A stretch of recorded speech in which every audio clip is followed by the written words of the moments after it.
Hello, everyone. I'm Chris Vainella, and welcome to the Movie Year That Was, a movie year review show where I talk about all of the notable movies that came out in the same calendar year. And in this episode, we're celebrating the 3-year anniversary of the movie year that was. That's right, 3 years ago, I began this podcast, and to mark the occasion, I'm making this the first video episode of the movie year that was. I can't believe that it's been 3 years. Feels like even longer than 3 years, actually. I know that some people say, I can't believe it's already been 3 years. I can't believe it's only been 3 years. Feels like I've been doing this podcast forever. But but we've got a lot to get to in this anniversary episode. First of all, let me talk about how this podcast got started. It started pretty much, I guess you could kind of guess the way that it started. I was listening to podcasts. I had been listening to podcasts in my car for years. And I realized that while I'm listening to all these like movie podcasts, that's really kind of what I gravitated towards. I found myself having things to say that would have been good if I had been on that podcast. And I realized that I had so many interesting things to say. I felt like I would have been a really good guest on this podcast or another, that I decided that, why shouldn't I be doing a podcast too? Because I've always wanted to put all of my movie knowledge to good use, and I thought that this was the best way to do it. And so 3 years ago, I started doing this podcast, and I just thought of, nobody was doing like a full movie year in review. I really like to try to evaluate how good a movie year is. It's very easy just to think of like all of the best movies from one year, but if you take all of the movies that came out in the same year, exactly how good is it? And so that's where the title of the movie year that was came about, because I was always able to say the year right after the title. The movie year that was 1986. You know what I mean? That's was so easy. So whatever year I was doing always came right after the title. So that's why it was such an easy title to come up with. And I've always been really proud of how catchy the title is, because I've always gotten a lot of compliments on how catchy the title is. The movie year that was has been a really good movie title. Also, I've noticed that if you go on Spotify, it is the only podcast that has that title. So it's not like you're worried about clicking on the wrong podcast. If you look for that exact title, it's the only one on Spotify that you will find. I don't think that any of the other podcast streamers have that title on it. So I might be the only podcast that has that title online. I might be. I think that as far as the beginning of this recording, nobody else has a podcast named The Movie Year That Was. I'm the only one. And so at least if you're looking for my podcast, you're not going to mix it up with a different podcast. Anyway, for this anniversary episode, I've decided to kind of take stock of where we are and not review the movies within each year, but review the years themselves and kind of try to rank them against each other. That has been a real challenge, because the movie years are all good. I haven't run across any bad movie years yet. So it's not like I can say I'm ranking these from best to worst. I'm just ranking these from best to next best, or, for least best, probably would be the last.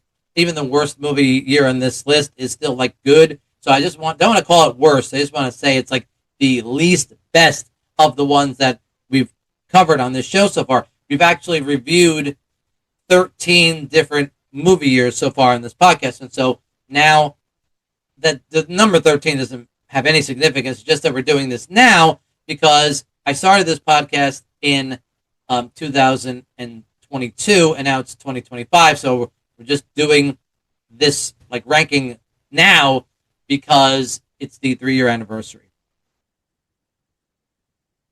So which movie years have we done in this podcast so far? I guess we should really start there. And so far on this podcast, we've done the movie year that was 1986. That was our pilot episode. Not a great episode. I really didn't know what I was doing.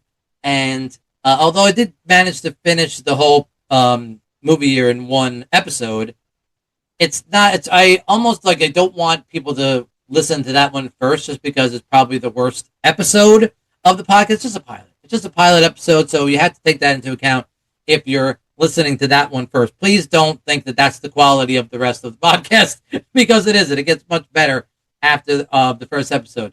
The next episode we did was the movie year that was 1988, and then 1994, 1998, the movie year that was 2005, then the movie year that was 1989.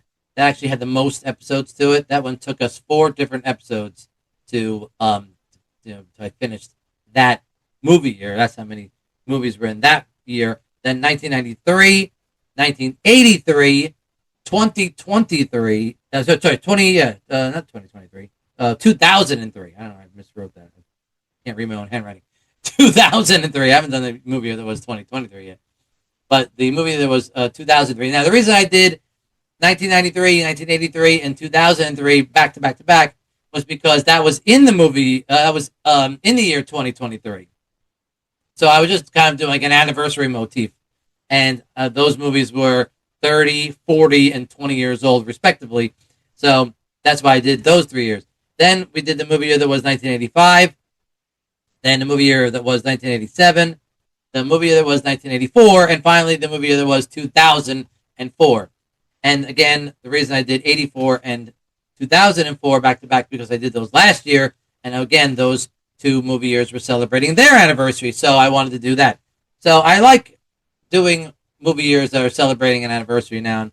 So going forward, now I've already done the movie year that was 1985, and I've done the movie year that was 2005 before I thought of this anniversary motif. So, but now this is the movie there was. Now this is the. I keep saying the movie year. This is the year 2025. So now I want, before the end of this calendar year, I want to make sure I do the movie year was 1995. So to commemorate the 30-year anniversary of that movie year that was. Also on those, in between those episodes, I did a lot of other things. Like I did a lot of Oscar shows, where I would look back at 5 years ago's Oscars, if the Oscars had a chance to do over the awards 5 years later, like with the benefit of time having passed. And because there had been a lot of discussion amongst critics as to whether or not they should do that, the Academy, I also did an Oscar review show for the last 3 years too. Right before the Oscars came out, before the Oscar ceremony came out, I took a look at all the nominees and I tried to make my predictions of what I thought was going to happen. And I did fairly well. I wish I'd probably done really well. I didn't do perfect or anything, but I did really well at trying to predict what was going to happen at the Oscars over the last 3 years. And, of course, the other big thing that we did in this show was that I did a number of episodes about the original Star Wars trilogy. And the reason I did that was because when I was doing the movie that was 1983, I realized that Return of the Jedi was in that year, and I didn't want to monopolize that whole episode with talking about Return of the Jedi, and so I decided to just do kind of an abridged version of Return of the Jedi for 1983, and instead handled the entire Star Wars trilogy, just those 3 movies from those 3 years. And so I managed to do that, and that was like a whole bunch of different episodes. We did a trilogy of episodes about the trilogy, then we also did how it affected pop culture, and of course a movie reference guide, as far as any time that the original Star Wars trilogy had been referenced in other entertainment. And so those were probably the best episodes of the podcast, but we're not going to go over those because they have nothing to do with they have nothing to do with movie years that in this ranking. So for this anniversary episode, we're not going to talk about them, but they were a very big part of the podcast, and I'm actually really, really proud of the work that I did on those episodes. I think there was like 6 or 7 of them. All that's to say that this has been a wild ride. This has been the most fun that I've ever had in my entire life. It's been a real challenge to record and edit this podcast because I'm doing all this by myself. I don't have an editor or a producer or anything like that. So all the stuff that happens on this show, everything that gets done in this show, I have to do it all by myself. And it's been a daunting challenge, but it's been so rewarding. And like I said, I'm having more fun doing this than I've ever had in my life. I don't do this professionally. I have other jobs that I have to do, so it's very difficult for me to kind of carve out time in my day to do this. I really wish to one day do this professionally, but this has definitely been the most fun that I've ever had doing anything in my life, and I hope that I keep improving doing this so that maybe one day I can do this professionally. And I'm so proud and happy that I'm still doing this podcast 3 years later. Okay, so before I start ranking these movie years, let's go over some bookkeeping here. Let's do a little bit of my stats. Let's do a little bit of just let you know how many of these movies that I have seen in all of these different movie years. And I'm going to split the screen here, and I'll show you a list of all of the movie years that we've talked about. I've already told you which ones they were. And then here's a list of each movie year and how many movies I've seen in that year. And then next to it, I have how many total movies came out in that year. That is not the easiest statistic to find, by the way. Wikipedia does have a list of every movie that's been made in every year, but they don't give you a running total. There's no number. You have to go through. I had to go through and hand count them all to try to figure out how many movies came out in each year. Subsequently, while I was doing research for this anniversary episode, I finally, after 3 years, found another website that actually does give you a count of how many movies were in each calendar year. However, that's not the greatest reference point, and I'll explain that when I get into the box office numbers. But there is a discrepancy between those two sites, between Wikipedia and this other site. But as far as, I guess, the most official site should really be considered the Wikipedia site. And so, as you can see, going through and painstakingly counting all of these movies every year, I made a record here of how many movies I've seen, which I've always kept, by the way. I've always known how many movies I've seen in any calendar year, and then the number of movies, the total number of movies that came out in that year. So you can see that I have seen more movies that came out in 1994 than any of the other years we've talked about, followed by 98 and 93. And then again, next to it, you can see how many movies that came out in each year. And according to Wikipedia, the movie year that had the most movies in it, so far of the ones we've done on this show so far, is 1998 with 240. So let me go back. Let me next talk about my favorite movies from each year, because I do keep a top 10 list from every year. So let me go back and let's look at, again, this is just to go over my stats. And I want to look at my favorite movies from each year. But here are all of my top 10 lists from each year. Starting in 83, you can see here is my favorite movie: Return of the Jedi, Christmas Story, Christmas National Lampoon's Vacation, Mr. Mom, Terms of Endearment, Risky Business, War Games, The Right Stuff, All the Right Moves, Twilight Zone the movie, The Dead Zone, Monty Python's The Meaning of Life, Eddie and the Cruisers, and Mickey's Christmas Carol. And you can see there's more than 10 movies on each list, because I don't believe in that. I don't believe that if there's a movie that belongs among your best ones, just because it's the 11th movie doesn't mean it shouldn't be on the list. So if I thought that it should be counted among my favorite movies from that year, I put it on my list. So as you can see, just going back to 1984, the next year, you can see I have 24 movies on that list. The Natural, Ghostbusters, Amadeus, Karate Kid, Indiana Jones and the Temple of Doom, and so on. And yeah, that one goes down to 24. So as you can see, I liked a lot more movies that came out in 1984 than in 1983.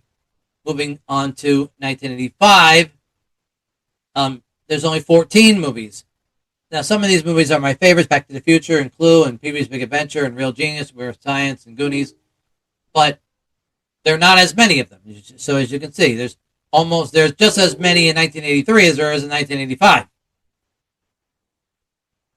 In 1986, a great year, actually a underrated year for movies. I guess underrated by nobody except for me, I guess. As you can see here, my favorite movies from that year: Ferris Bueller and Hoosiers and Brighton Beach Memoirs and Color of Money and Top Gun.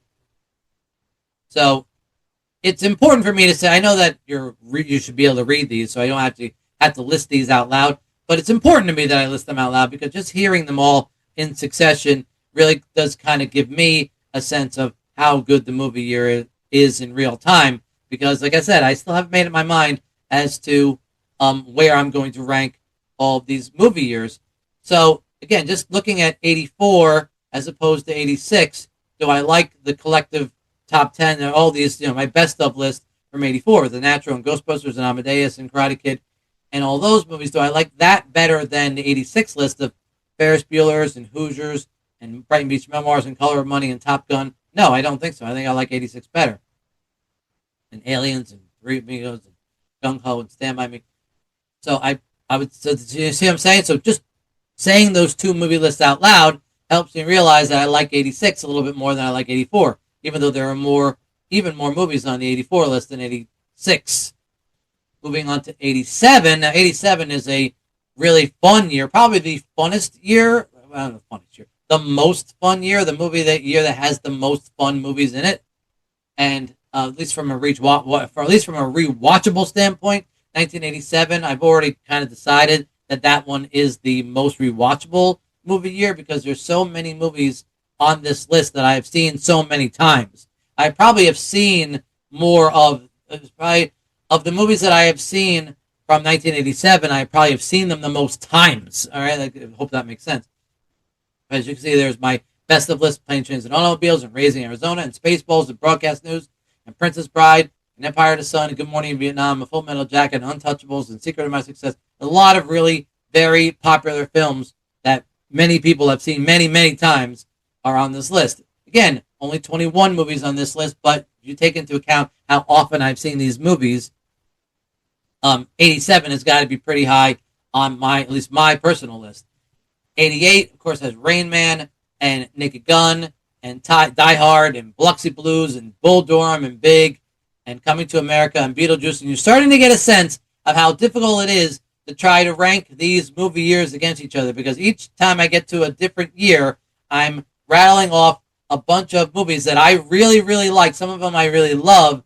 And so it's very difficult to try to decide exactly the order in which that I should rank these movie years. This is a real challenge. It doesn't get any easier. 1989, we've got Indiana Jones and the Last Crusade, and Let It Ride, and National Lampoon's Christmas Vacation, and Field of Dreams, and When Harry Met Sally, and Skin Deep, and Always, and Born on the 4th of July, and Say Anything, and Dead Poet Society. See what I'm saying? How this keeps getting increasingly more difficult. 1993 has been the biggest surprise in this whole anniversary episode exercise, in that I didn't realize, well, I guess I've always realized how many good movies are in 93, but exactly how many of the great movies are from 93. Schindler's List and Groundhog's Day, and In the Band Played On, and Philadelphia, and Jurassic Park, and Sleepless in Seattle, and The Sandlot, The Fugitive, Malice, The Firm, Searching for Bobby Fischer, Dave, Grumpy Old Men. I mean, one after the other of really great films that all came out in 1993, which makes it a very strong contender for the champion of this anniversary episode of the podcast. 1994, I've always assumed has some of my favorite movies in it. It does have some of my favorite movies in it, but it only has my best of list only goes up to 16, which is significantly shorter than other movies that were around this time period. 83 and 84, 83 anyway, you can kind of forgive it being a short list, and even maybe 85, because there weren't as many movies that came out. But a lot of movies came out in 1994, and yet my favorite list is only 16 movies long. So it really is kind of a knock against 1994. But as you can see, it's really not the quantity of movies from 1994. It's the quality of how high on my list a lot of these movies are. Forrest Gump and Pulp Fiction and Shawshank Redemption and The Paper and Four Weddings and a Funeral and Quiz Show and Dumb and Dumber and Clerks and Ed Wood and Natural Born Killers. I mean, Ace Ventura and Hudsucker Proxy and Bull Over Broadway. I mean, these are all some of my favorite movies. So even though the list is not as long, that one is quality over quantity. 1998, it probably has my favorite top 10 list. I think that my best top 10 list of all of the top 10 lists that I've done so far in this podcast, I think the best one is from 1998. With Saving Private Ryan, Big Lebowski, American History X, Rushmore, The Truman Show, Rounders, Primary Colors, Out of Sight, He Got Game, and There's Something About Mary. I mean, the rest of this list is also very good. I love Pleasantville and Hurly Burly and Civil Action. I love all those movies. The rest of the movies that are on this list I really like. And so it's 23 movies. That's almost as long as any other movie year on this list. But if you just cut it off at 10, I would say that those 10 are probably my favorite of all of the different years that we've done in this show so far. The 2000s, I do them for variety, but I don't like anything after 2000 as much as I like everything before 2000. But, however, well, I shouldn't say that. I take that back. But in 2003, we have Finding Nemo and Lord of the Rings, Return of the King, and Old School, and Seabiscuit, and Kill Bill Volume 1, Love Actually, American Splendor, School of Rock, Master Commander, The Dark Side, the Far Side of the World, and The Cooler. Actually, School of Rock is in the wrong position. I realized, I don't know why I never changed it, but in doing the episode, I realized that I liked School of Rock a lot more than I realized, and I moved it all the way up to 4th, so it doesn't actually belong in 8th. Not that you care, but now looking at it, I realize I've made a clerical error here, and I gotta fix it. So, hopefully on the screen, you'll see the fixed list. I may have said 8th when I said School of Rock, but hopefully when you see it on the split screen, you see that School of Rock is actually 4th behind Old School. It doesn't matter. I know it doesn't matter to you, but it matters to me. See, I'm a movie nerd, and these sort of things, where I rank things, that matters to me. Okay? Anyway, that's 2003. Okay, in 2004, like I said before, that none of the 2000 years were as good as any of the years before the 2000s, but in this case, I'd make an exception because 2004 is actually an exceptional year for movies. And we have Kill Bill Volume 2, and Garden State, and Sideways, and Life Aquatic with Steve Zissou, and Shaun of the Dead, and Ray, and The Incredibles, the Anchorman, the Legend of Ron Burgundy, The Aviator, Collateral, The Eternal Sunshine of the Spotless Mind, Lemony Snicket's A Series of Unfortunate Events, Napoleon Dynamite, $1 Million Baby. All right, these are all really good films. And so the movie year that was 2004 is actually as good as the other movie years before 2000s. And then, of course, the most recent movie year that I've covered is the movie year that was 2005. And that one, there is War of the Worlds, Wedding Crashers, 40-Year-Old Virgin, Star Wars 3, The Revenge of the Sith, Brokeback Mountain, Cinderella Man, The Constant Gardener, Good Night and Good Luck, Batman Begins, Hitchhiker's Guide to the Galaxy, Walk the Line, Munich, The Squid and the Whale, Jarhead, A History of Violence, Matador, and Capote. And I said all those because they all were worth mentioning. And again, 2005 is probably one of the least of all the years we've talked about, and yet it's, again, quality over quantity. There's only 17 movies on this list, but again, like I said, it's quantity. That one is quality over quantity. And so I'm glad I said a lot of those out loud. I know you're hopefully getting the benefit of being able to read these instead of having to hear me say them all, but just hearing me say them out loud for my own benefit kind of helps me try to put these movie years in order. And again, I'm just reminded of how daunting a task it is to try to put these movie years in the exact right order. Okay, so the next thing that I want to go over as far as my lists are concerned is where all these movies rank on my top 200 lists. As you can see, I showed you my favorites from each year, but then, of course, I have a master list of my top 200 movies of all time. And so it might make one movie might make my favorites from an individual year, but it has to be one of my very favorites to make it on my top 200 list of all time. And so what I did was I went back over my top 200 list and I looked at how many movies from each year are on that top 200 list. And I'll put that up here so you can see that of the movie years that I've talked about in the show so far, 1989 has the most movies on my top 200 list, has 10 different films on my top 200 movies of all time. Followed by 86 has 9, 1993 has 8, 1988 has 8, 1984 has 8, and so on down. 1998 has 7, and so on down. And then next to that, you can see is the average position on that top 10 list. All right, so there were 10 movies from 1989 that were on my top 200 list. The number on my top 200 list averages out to 64. That's really good. Because just look at 1993. I have 8 movies, but the average number of position on my top 200 list is 111. So a lot of the 1993 movies don't actually fall in the top 100. They fall in the top 200, but not in the top 100. Okay? So the closer the number is to 1, the better. Right? The lower the number, the better. The higher the number, then I guess the not as good. I don't like using the word worse, or the worse it is.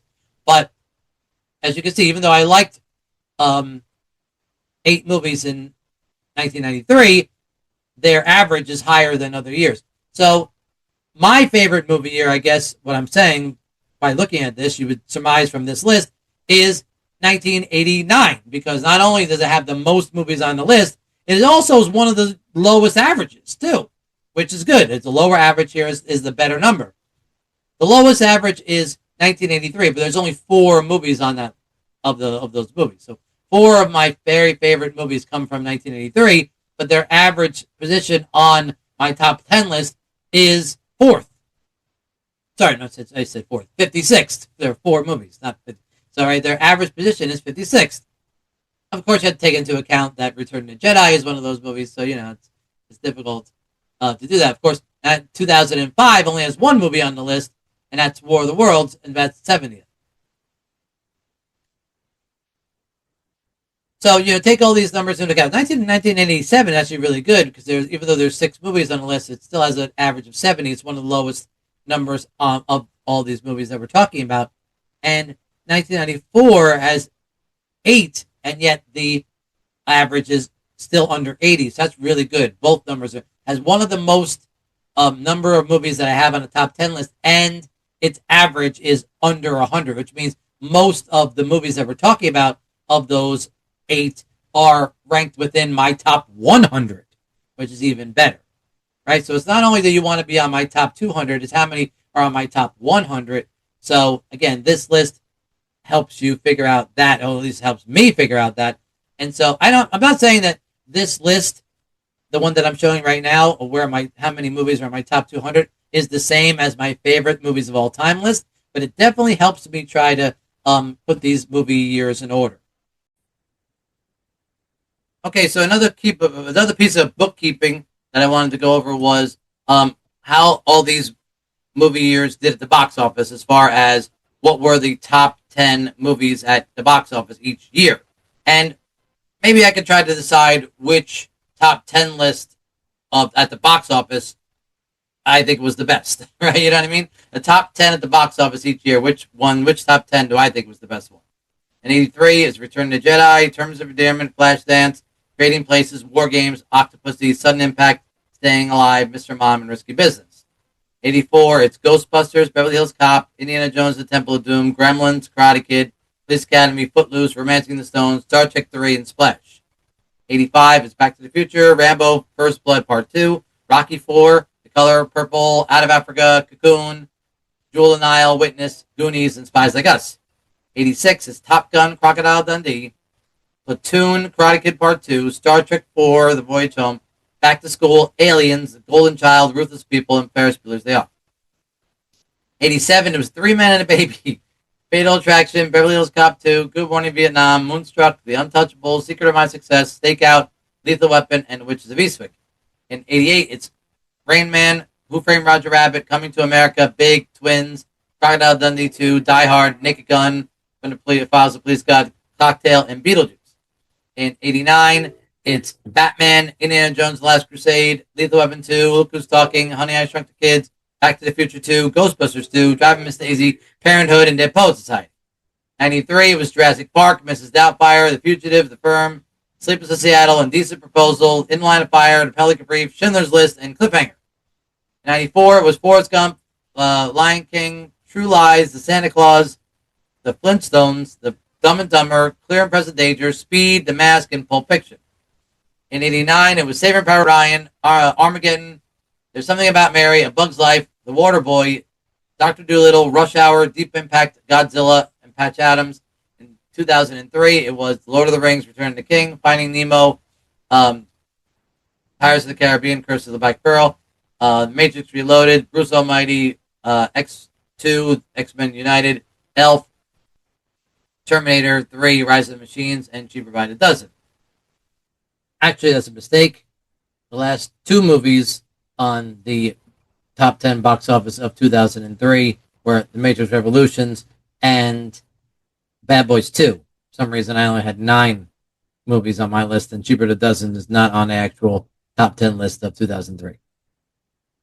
2004, there was Shrek 2, Spider-Man 2, Passion of the Christ, Meet the Fockers, The Incredibles, Harry Potter and the Prisoner of Azkaban, The Day After Tomorrow, The Bourne Supremacy, National Treasure, and The Polar Express. And in 2005, the top was Star Wars Episode 3, The Revenge of the Sith, The Chronicles of Narnia, Harry Potter and the Goblet of Fire, War of the Worlds, King Kong, Wedding Crashers, Charlie and the Chocolate Factory, Batman Begins, Madagascar, and Mr. and Mrs. Smith. So, now having said all those out loud, which one do you think was the best? I don't know. I'm leaning towards 93. Jurassic Park and all those other movies are in the same, any list that has Jurassic Park, The Fugitive, and Schindler's List all in the same, and The Sleepless in Seattle and Mrs. Doubtfire. That's a really, really great year of movies as far as its top 10 highest grossing films of that year. 88 is great with Rain Man, Who Framed Roger Rabbit, Coming to America, Big Twins. That's really close. That's one of the better ones. 89 is great with Batman and Indiana Jones and the Last Crusade, and Lethal Weapon 2. Although Look Who's Talking kind of drops it down a lot, and so does Honey, I Shrunk the Kids. Driving Miss Daisy's not great, so it's tough. It has a couple of 3 bad ones, but 7 good ones. So 89 is right there. Again, 93. What knocks down 93? Cliffhanger? Yeah, Cliffhanger is really the only thing that knocks down 93. And then 94, The Mask is not great. And so that's really only one that really knocks that one down. All the rest of these in the Flintstones, so it's 2. With Santa Claus, it's 3. So there's 7 on 94. So, yeah, 93 has more good movies on it than 94's does. And 2005 is not too bad. Chronicles of Narnia, I guess, knocks out 2005. So it is between 93 and 89 are the 2 best top 10 lists at the box office that year. So one thing that doesn't really have anything to do with what was the best movie year, but is something that I've been trying to keep track of, is the number of sequels that come out each year. And so I put up this list of all the sequels. Sometimes I remember to count them, and sometimes I don't remember to count them. But for this episode, I decided to go back and look at them all and count them. And so I've made a list of how many sequels came out in each year and ranked them as far as which year had the most sequels and so on and so forth. And as you can see, the 3 most recent years I did in the podcast, 2003, 4, and 5, are the years that had the most sequels, which kind of makes sense. But then the rest of it doesn't kind of follow exactly as you would think. You would think that every single year there'd be more and more sequels, but that's not always the case. Some years it does go down in sequels. So I thought that the most interesting thing was in 1998, the year that had the most movies in it, actually it was tied for the least amount of sequels. So even though there was as many movies as there was in 1998, there was only 8 sequels, which I thought was interesting. I mean, like I said, it doesn't have anything to do with how good or bad that movie year was, but I guess you could say that there was more original. Obviously, if there's fewer sequels, there's more like originals. If it's a sequel, it's not as original as it was if it wasn't a sequel. So maybe there was even more original content in 1998, not just that there were more movies in 1998. So one thing that I thought was going to have some bearing on what I thought was the biggest movie year, maybe not best movie year, but biggest movie year anyway, was the total box office sales.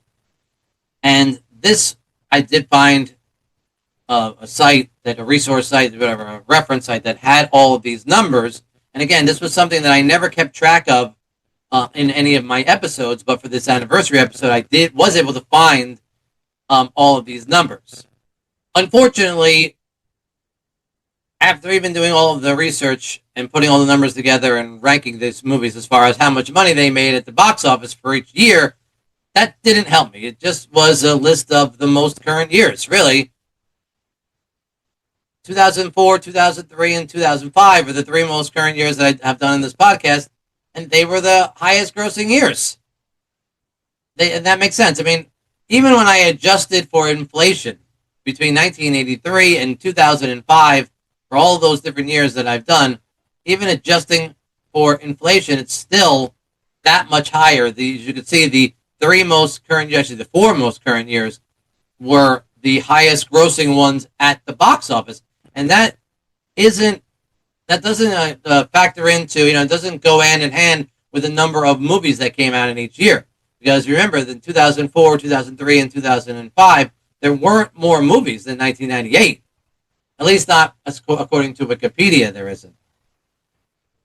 So it's not a one-to-one. It's not like there were more movies being made, that's why the movies are making more money.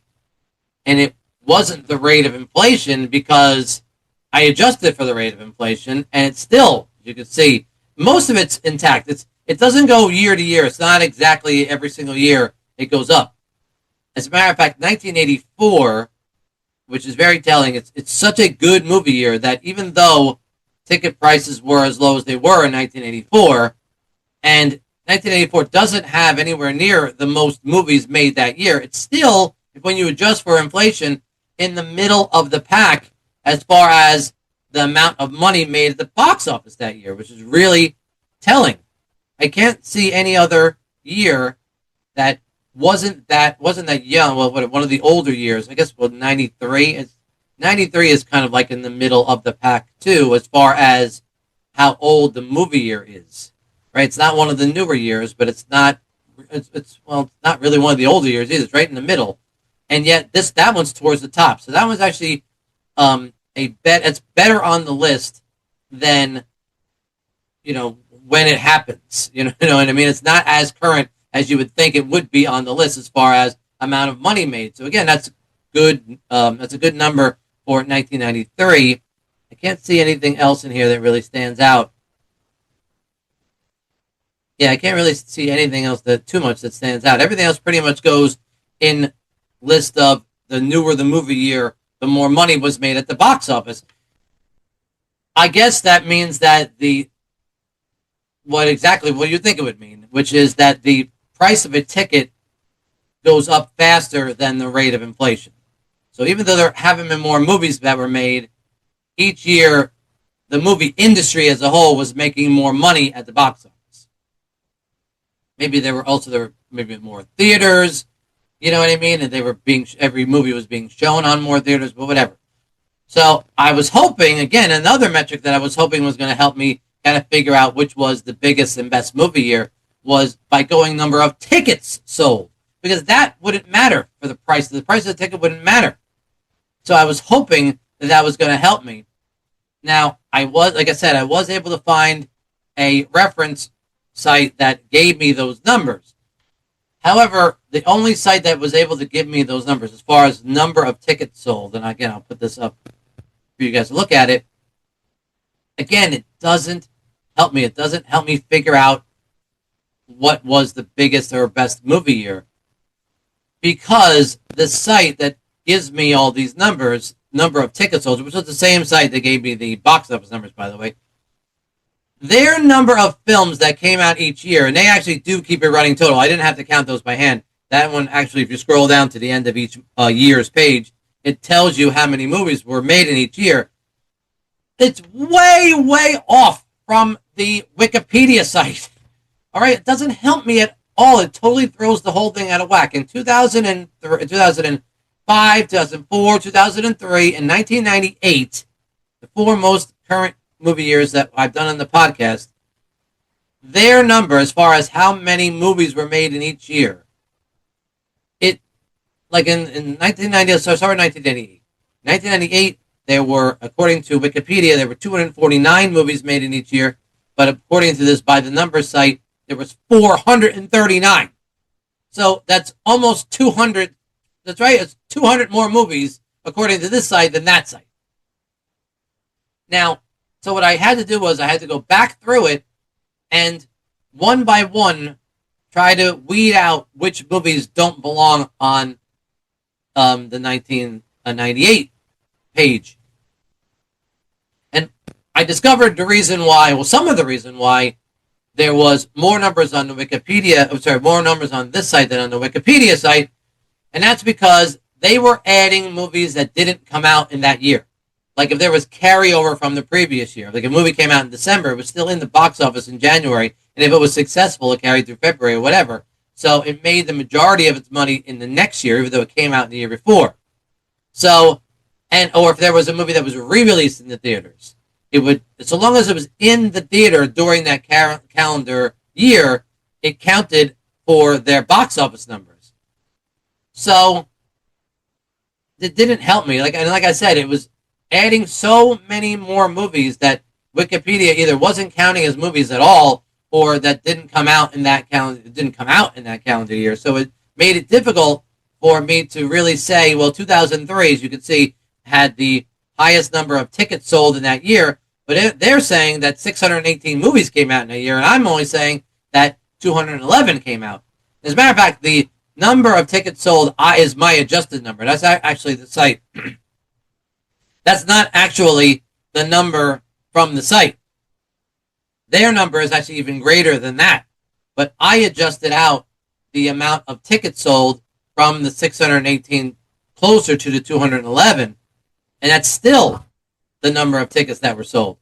And so, again, that doesn't make sense why there weren't as many movies in 2003 or 4 or 5 as there was in 98, and yet there were more tickets sold in those 3 years.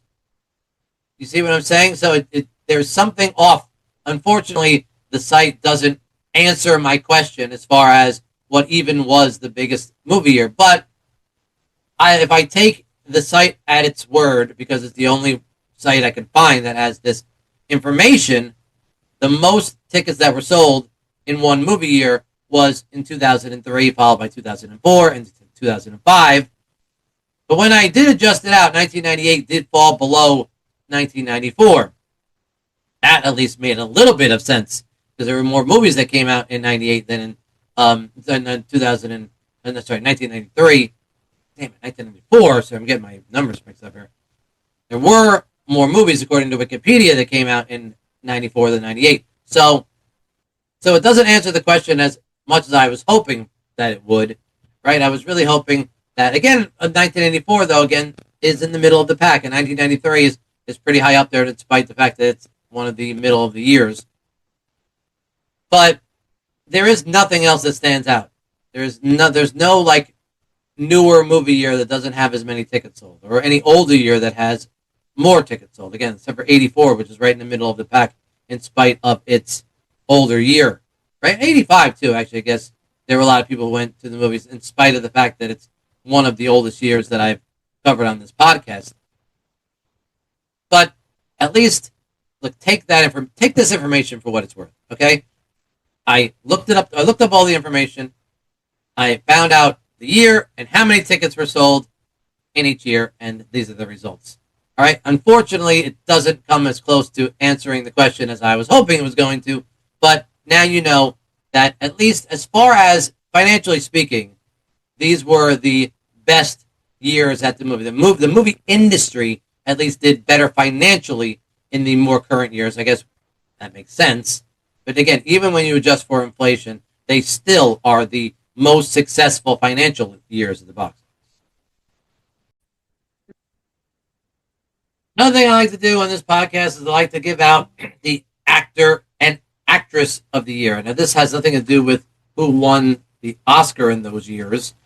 The way to win this award on my podcast is you have to be in more than one significantly good performance in the same year. And so let's go through those who I've given out, who's won this award so far as actor and actress of the year has been concerned. Let's do this chronologically speaking. Now, I actually didn't do this for the first episode of the podcast, so I went back and did that one. But again, I'm not going to do this in the order I did them on the podcast. Let's just take them chronologically. And in 1983, was the earliest year of this podcast, I gave the actor of the year to Tom Cruise.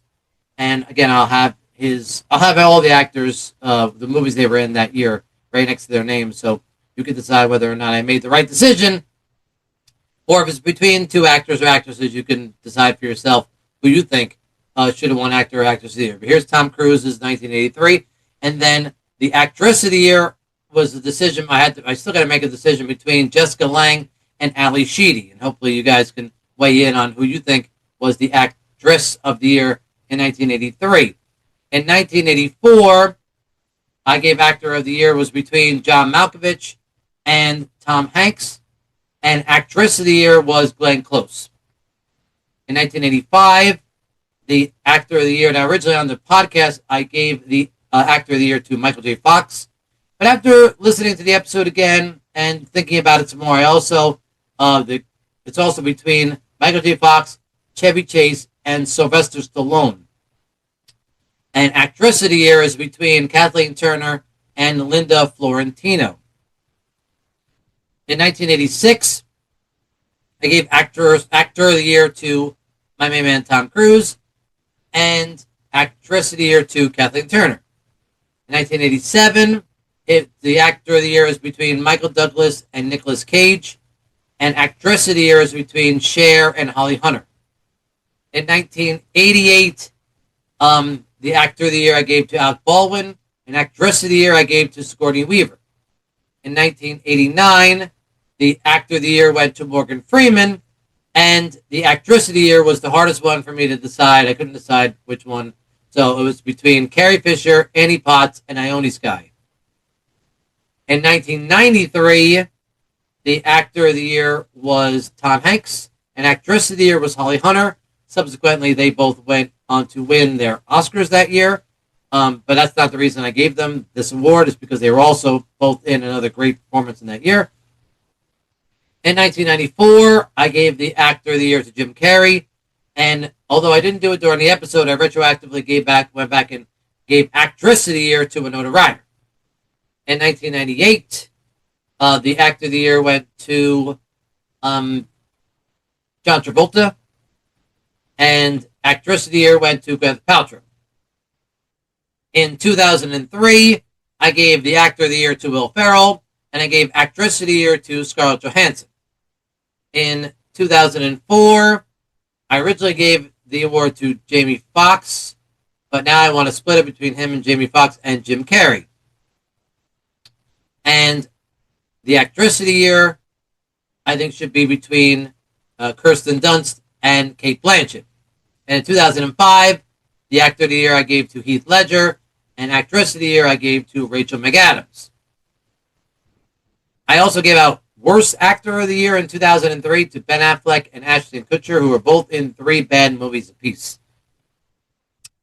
I also like to keep track of who is the busiest Actor of the Year, and looking over all the movie years that I've done so far, and adding up all the movies that those actors were in those years, it turns out that Samuel L. Jackson was in 30 different movies of the years that I've covered so far on the podcast, followed by William H. Macy. Followed by Philip Baker Hall was in 27. And then Nicolas Cage was in 25. William H. Macy was in 25. Ben Stiller was in 23. And Susan Sarandon, the only woman to make this list, was in 22 different movies. As far as the Actor and Actress of the Year, what do I think is the best actor and actress so far of the podcast? If I take all the years I've talked about, which actor and actress do I think had the best years of the ones I already talked about? Well, I like to give the Actor of the Year to Actor of the Podcast, not just of the year, but Actor of the Podcast, to Morgan Freeman's 1989. And I like to give Actress of the Podcast so far to Gwyneth Paltrow's 1998. The director of the podcast so far has been Steven Spielberg. There are certain people I call my main man, like my main man this, my main man that. Of course, my main man Tom Cruise has come up on the podcast many times. You heard I gave him Actor of the Year more than once, and he's my favorite actor of all time, so he comes up all the time. He's come up a lot in this anniversary episode.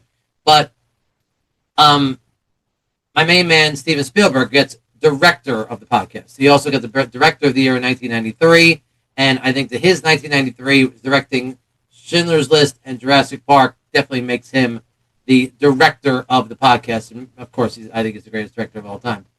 And of course, that would mean that subsequently, John Williams gets composer of the podcast, not only because of his 1993, also because he did the music for Jurassic Park and Schindler's List, but of all the composers on this list, I have celebrated him more than any other composer of the years that we've talked about in this show so far.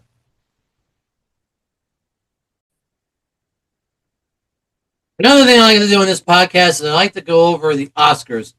And the first category that I usually go over about the Oscars is if the Oscars were 10.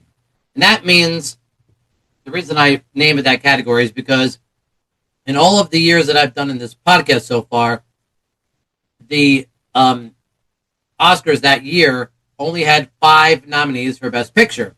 But in 2009, they changed the rule to include more than just 5 movies for Best Picture. And after some going back and forth, now currently the rule is that there are 10 Best Picture nominees.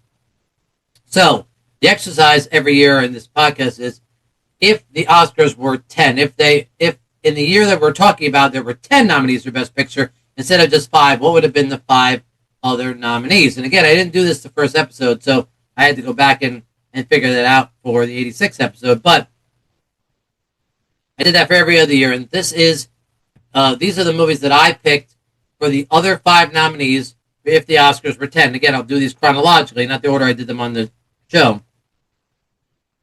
But in 1983, I gave the extra 5 nominations to, one was Educating Rita, another one was a movie called Fanny and Alexander, another was Yentl, Silkwood, and Flashdance. In 1984, my choices were Once Upon a Time in America, Under the Volcano, The Natural, Greystone, The Legend of Tarzan, and Broadway Danny Rose. In 1985, I picked Back to the Future, Cocoon, The Purple Rose of Cairo, Lady Hawk, and The Trip to the Bountiful. In 1986, I picked Hoosiers, Peggy Sue Got Married, Crocodile Dundee, Stand By Me, and The Color of Money.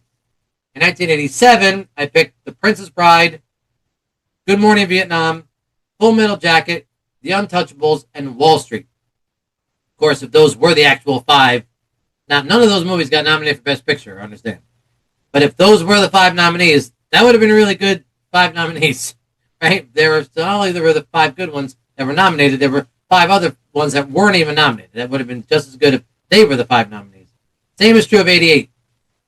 We have Big, Die Hard, Who Framed Roger Rabbit, 8 Men Out, and The Accused. Also, none of them got nominated for, remember, none of these got nominated for Best Picture, but probably would have if the Oscars were 10.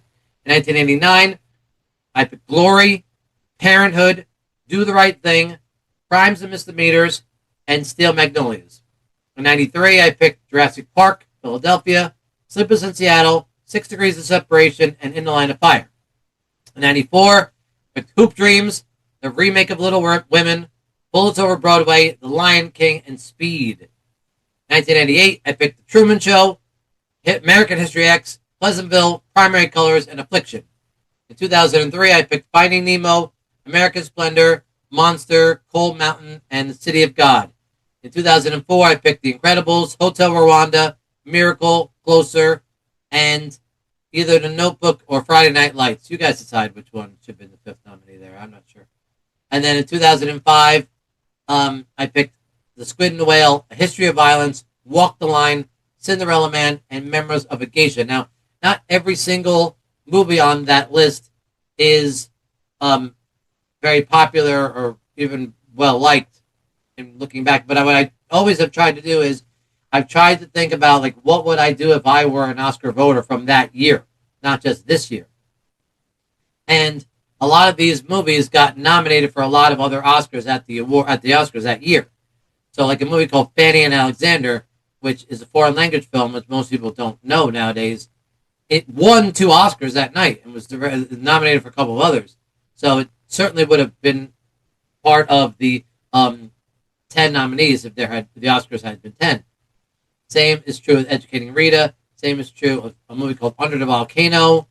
The Trip to the Bountiful is another one. And there are a couple other ones in here I can't find. Hoop Dreams was thought to be a snub at the time. Plus, Siskel and Ebert thought that that was their favorite movie. Both thought that was their favorite movie of 1994. So that certainly would have been nominated for Best Picture if there had been 10. City of God got nominated for Best Director. So certainly if there were 10 nominees, I think it would have been nominated for Best Picture. And Memoirs of a Geisha, which I don't think really has a great reputation, but did get nominated for like 2 or 3 Oscars that night. So I think if it were 10, it would have gone. It would have made it into the list. Now, that's 65 movies, right? 5 each year for 13 years. So of those 65, which are the 10? If I had to pick only 10 to make a list of 10, like a 10 nominees, which one would I think would have made the list? I think The Natural, Back to the Future, The Untouchables, Glory, Do the Right Thing, Jurassic Park, Philadelphia, Hoop Dreams, and Truman Show. I think that those were held in the highest esteem as far as the Academy was concerned. So that's why I picked those 10.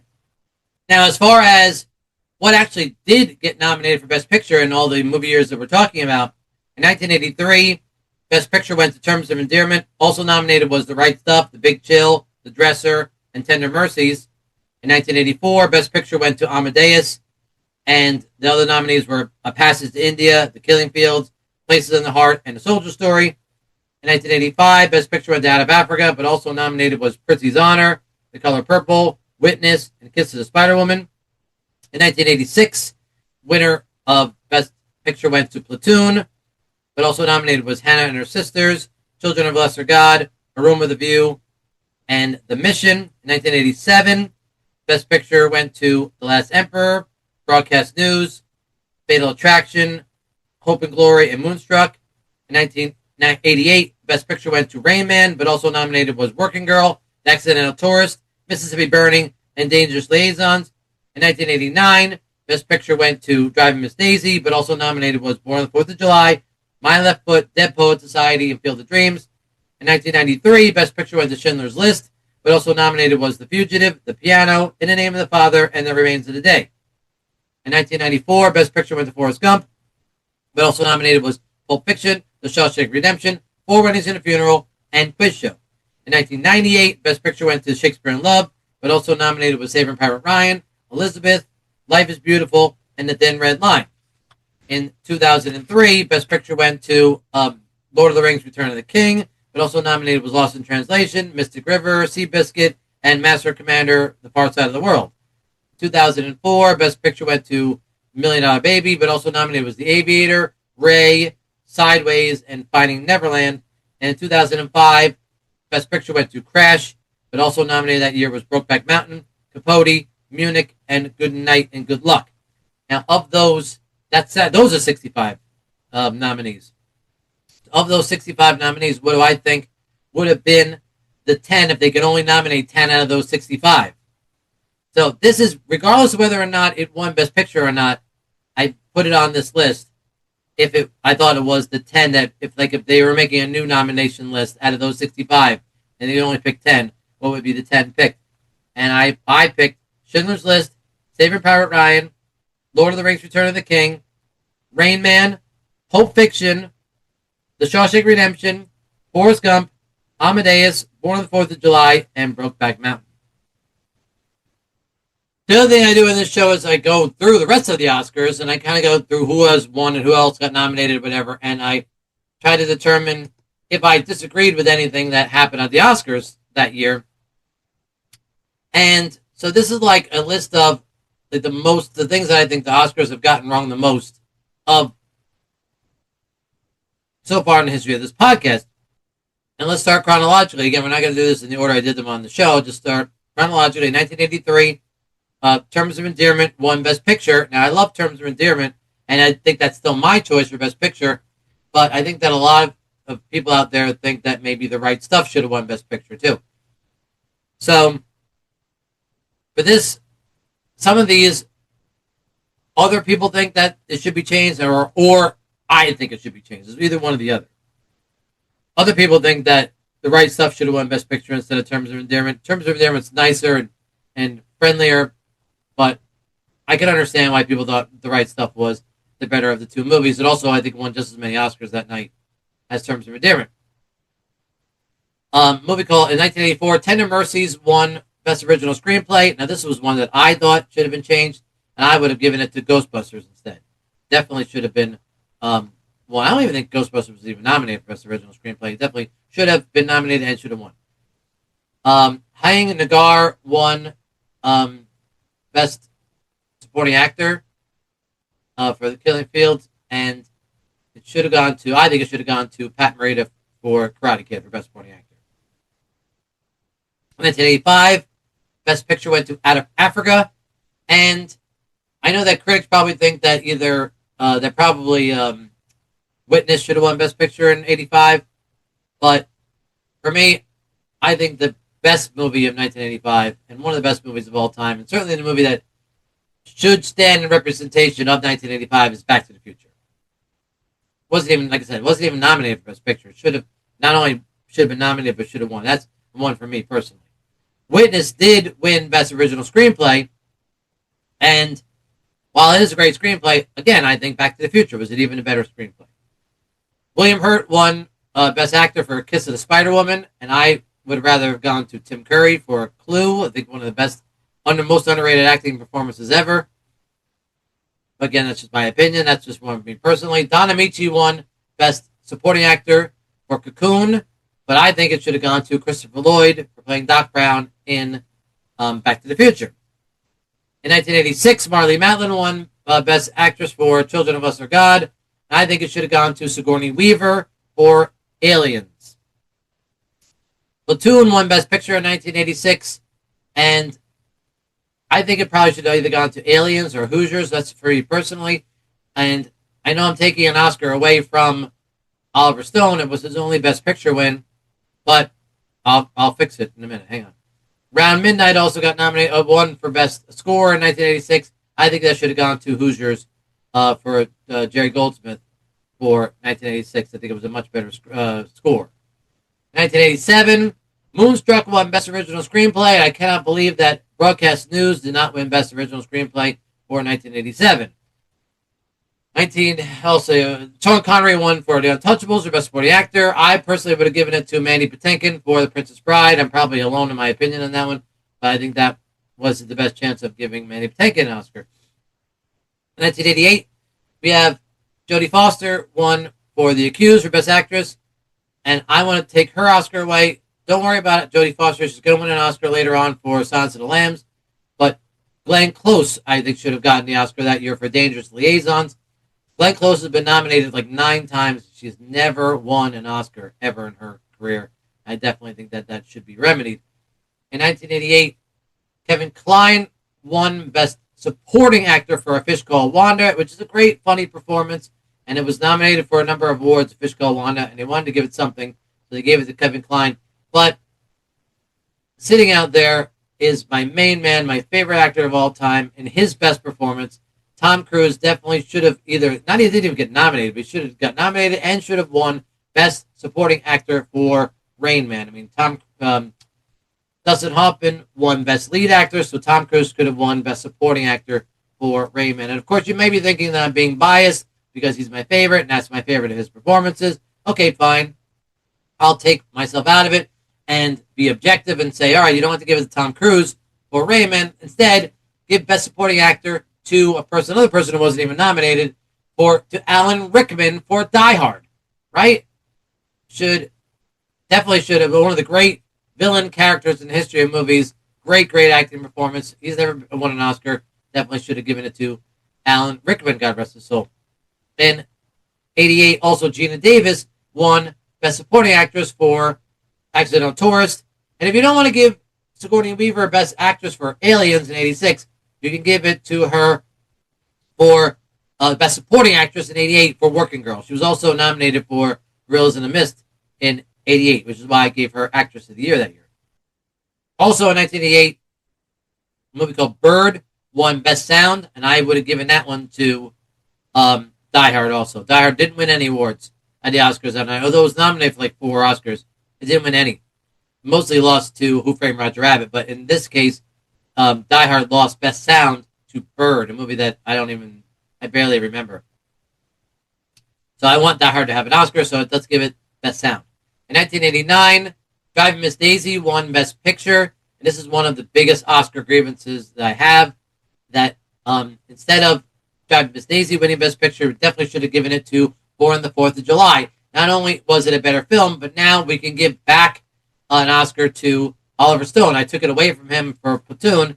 Let's give it back to him for Born on the 4th of July. It's very possible that was one of the big reasons why Oliver Stone did not win Best Director or, no, he did win Best Director, but why he didn't win Best Picture for Born on the 4th of July, because he had already won it for Platoon, and he didn't want to give him a second Oscar for a movie that was very similar because they were both about Vietnam. So they didn't want to give him a second Vietnam Best Picture win. So that was one, not only reason, but it was one of the reasons why Born on the 4th of July didn't win Best Picture. So let's take it away from Platoon and instead give it to Born on the 4th of July, which of the two movies I think is the better one. And certainly Born on the 4th of July is better than Driving Miss Daisy. Daniel Day-Lewis won Best Actor in '89 for My Left Foot. And again, if you don't want to give Tom Cruise Best Supporting Actor for Rain Man, let's instead give it to the Oscar he was actually favored to win that night, which was lead actor in Born on the 4th of July in 1989. Denzel Washington won Best Supporting Actor for Glory, and we could take that one away from him also. By the way, you could take Daniel Day-Lewis's Oscar away from My Left Foot because he's going to win 2 more later on in his career. And again, Denzel Washington, you could take his Oscar away for Glory because he's going to go on to win an Oscar for Training Day, so he's still going to win an Oscar. And let's instead give it to Jack Nicholson for Batman. He wasn't even nominated for Batman as the Joker. But again, that's why it's an Oscar grievance. So Dead Poets Society won Best Original Screenplay in 1989, although I love that movie and it's a great screenplay.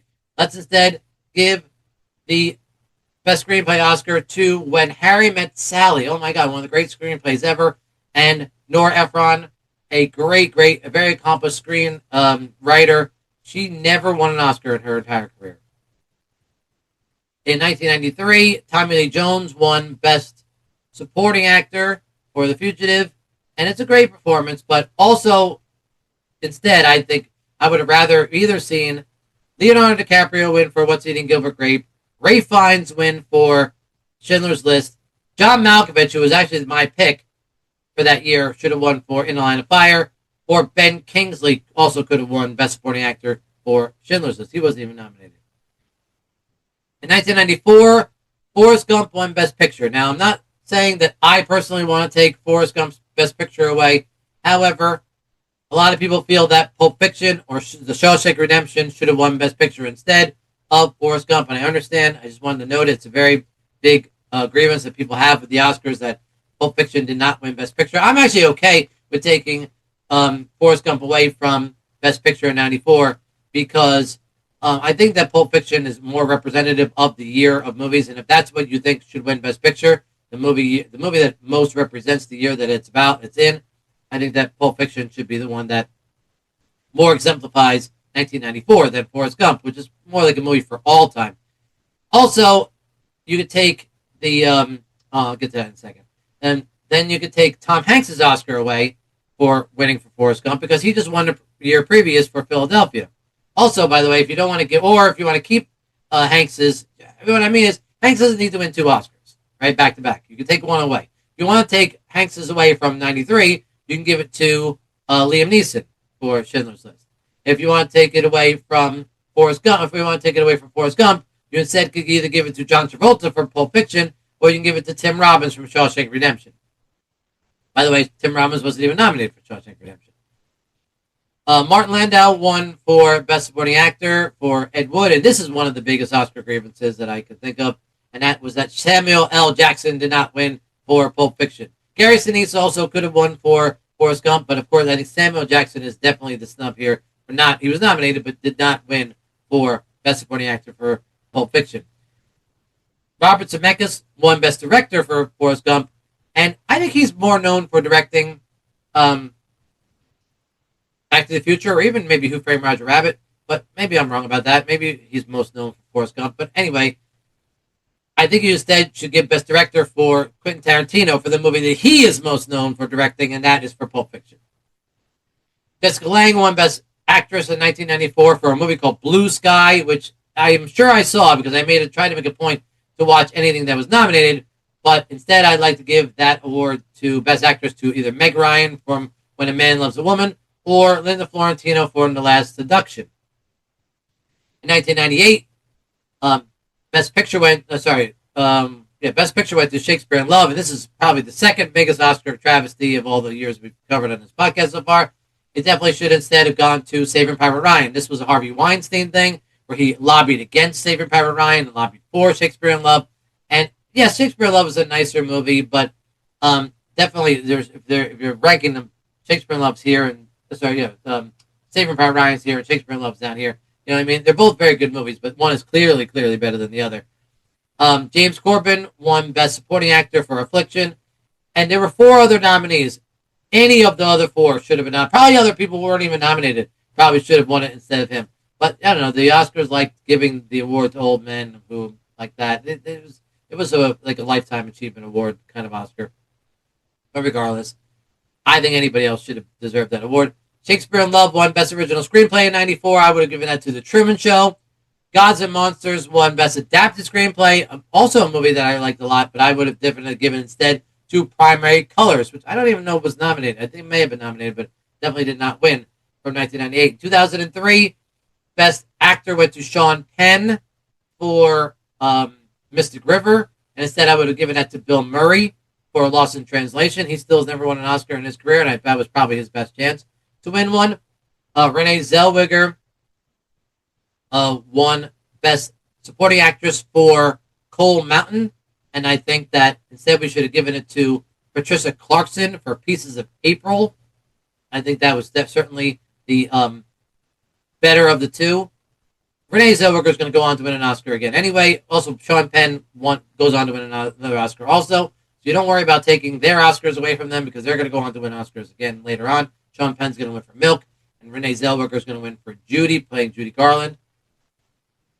And then in 2004, Million Dollar Baby won Best Picture, and instead I think I would have given it to The Aviator, which actually won more Oscars that night. Clint Eastwood won Best Director for Million Dollar Baby, and I would have instead given it to Alexander Payne, a wonderful director and who never won an Oscar. And I think his best directing performance was for Sideways. Jamie Foxx won Best Actor for Ray. Great performance, but I instead would have liked to have given it to Paul Giamatti, who's been a more accomplished, prestigious actor. I would have given it to him for his best performance in Sideways. In 2005, a movie called Finding Neverland won Best Score. I would have given that to Passion of the Christ, which I don't even think was nominated that year for that award. George Clooney won Best Supporting Actor for Syriana, and I instead would have given that to Jake Gyllenhaal for Brokeback Mountain. A movie called Crash won Best Original Screenplay. I would have given that Best Original Screenplay to The Squid and the Whale. But the biggest Oscar wrong that they've done on this podcast, and maybe in the history of the Oscars, was that they gave Crash Best Picture instead of giving it to Brokeback Mountain. And those were the biggest Oscar grievances that I've had so far in the show. Okay, so welcome to the anniversary episode of the movie year that was. Edward Schilling. Edward, how have you been? I'm good, man. I can't complain. Yourself? Great. You have no idea how long it has taken me to put this anniversary episode together. So much spreadsheeting, so much going over all the stuff that we have done, including all the other episodes, all the years that I've done in this. It feels like 13 years. That's how many different movie years I've covered on this show so far. And it feels like that's how long it's been since I've had an episode on this podcast, because it's taken me that long to go back over all these movie years to put together this anniversary episode. So yeah, well, it's a task. Yeah, it certainly was. So you have been on 7. I looked it up. You've been on 7 different movie years. You and I have covered 7 different movie years, and almost all of them were except for the first one, they were all multiple episode years. And you were also on almost all of the Star Wars related episodes of this podcast too. So you are by far my most frequent guest on the movie year that was. Nice. Right, so I guess right off the bat, I have to thank you because without you, I probably would never have had a guest. So I really appreciate you know as well as I do how difficult it is to like carve out time in your life Yeah. in order to do this podcast. Even though you don't do half the stuff that I do because I have to edit it and put all the clips together and everything. It's even worse for me. But even just being a guest on this podcast is time consuming, and because we both have regular jobs and lives and everything, it's very difficult. So I really appreciate you taking the time as often as you have to be a guest on my podcast. No, not a problem, man. Not a problem at all. I enjoy doing it. So that's what I want to ask you. I want to ask you, how has your experience been on being on the movie year that was? That has it been? Does it feel like? Can you imagine? Can you believe it's been 3 years ago that I started this podcast? Um, it. I don't know why. I guess it feels like it went by really quick though, because I don't really feel like it was 3 years. Yeah, 2022 was the first time I aired an episode of this podcast. You and I did the first one from 1986, a movie year that was 1986, and I looked it up, and I was like, "Oh my God, it's a 3-year episode coming out." But Well, it doesn't feel like it's been 3. That's for sure. so, what have you liked? Well, what have you liked about being on the podcast? If I have, that I have you on. Oh, well, it's always fun to talk about these things and go over things and, get kind of an idea, a different view than what I have necessarily on certain things. But also, there's also these moments where, the unintentional comedy of just the difference in our views and how it comes out. So some of that, I kind of really enjoy those moments. Yeah, no, me too. So that's what I was gonna say. All those kind of surprises that have come out. Like when I've seen something I can't believe you haven't seen, or just you like something that I think is crap, or or vice versa. But I gotta say, I think that my favorite moments with you were doing the Star Wars episodes. Even though we're not going to cover them on, that's not really part of the anniversary episode, but it is part of the podcast. And they probably were the best episodes of the podcast. All the ones where you and I went over the original Star Wars trilogy. I think that was probably the most rewarding thing that we've done in this podcast so far. Yeah, well, they're both those movies are a very big part of our time coming up. So I think honestly, it's not surprising that it becomes such a beloved episode, really, because it's a chance to just go over everything and really point out some of the fun that that it's brought us over the years. Yeah, and I also think the other part why it was such a great episode was because there was a lot of equal contribution between the two of us. Usually, it feels a little bit more one-sided, as far as because you're at a disadvantage to me because I've watched a lot more movies than you have, or at least the ones that I'm covering on the episode. You haven't seen a lot of them. So yeah, in that case, in the when it came to the Star Wars episodes, there was a lot of we were on equal footing, and I think it really added something to the episode. All the episodes, we did like 5 of them, I think. So now that I got all the good stuff out of the way, like I said, I cannot tell you how much I appreciate you doing this podcast with me as often as you have. I have a couple of bones I need to pick with you, Edward, as far as you being a guest on my podcast. And this is all in good fun. And whenever I pick on you, it's always all in good fun.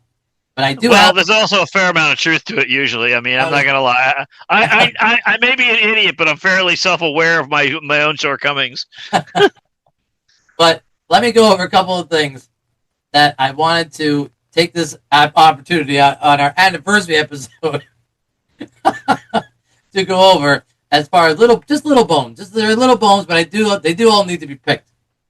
Number one is, like I said, you've been on 7 different movie years and all those Star Wars episodes. However, how many of those episodes, of the ones you've been on, do you say that you have actually listened to? I want to say like 4, maybe 5.5. 4 or 5.5. Something along those lines. I know because I end up listening to it, and I end up listening to it piecemeal. So I probably have like 1 or 2 where I have not completed the episodes I've actually listened to. Yeah, because because I have a thing where that keeps track for me how many listeners I get on the podcast, and maybe I get like 20 at best per episode. So I really need everybody to listen, especially the people who are on the episode. If I can't get my guest to listen to the episode, what chance do I have of getting any more than 20 people to listen to this podcast if I can't get the one who was on it with me to listen to it too? Well, it is. It's time frames. Sometimes like if I got a long drive at work or something, then I got like plenty of time to listen to it. And then there's days where it's like I'm hopping in and out of the van, and I'm like catching bits and pieces of it, and I'm shutting it off and then not starting again. Anyway, okay, that was my number one pick. Number two, fair, is that there have been a lot of. I feel like you don't really prepare as much for this as I do. I'm not asking you to prepare as much as I do, but if you know that we're going to do a particular movie here, I always send you like a spreadsheet, and it has all of the notable movies that are going to be from that year, right? So I feel like I really would like, I'm going to ask you again, I've asked you this numerous times, to try to make more of an effort to watch more of the movies of the year that we're going to be talking about. So that way you can contribute more. So hold on, that brings up our list. That brings up that spreadsheet that you and I were referring to off camera about your list. I call it Edward's list. Okay, this is all of Edward's list, and this is a video episode, so the people who are watching this, I'll probably have like a split screen, and they'll be able to see this list. Now on that list, if you scroll down to the bottom, you'll see this list that I've made, and this was from when I went back and listened to the episodes that you and I were on together, and I made a list of the movies that you had not seen yet. And as of this taping, have you seen any of these movies since then? Any of the movies that were talking like this? You can scroll through it. There's like 200, there's over 200 movies on this list.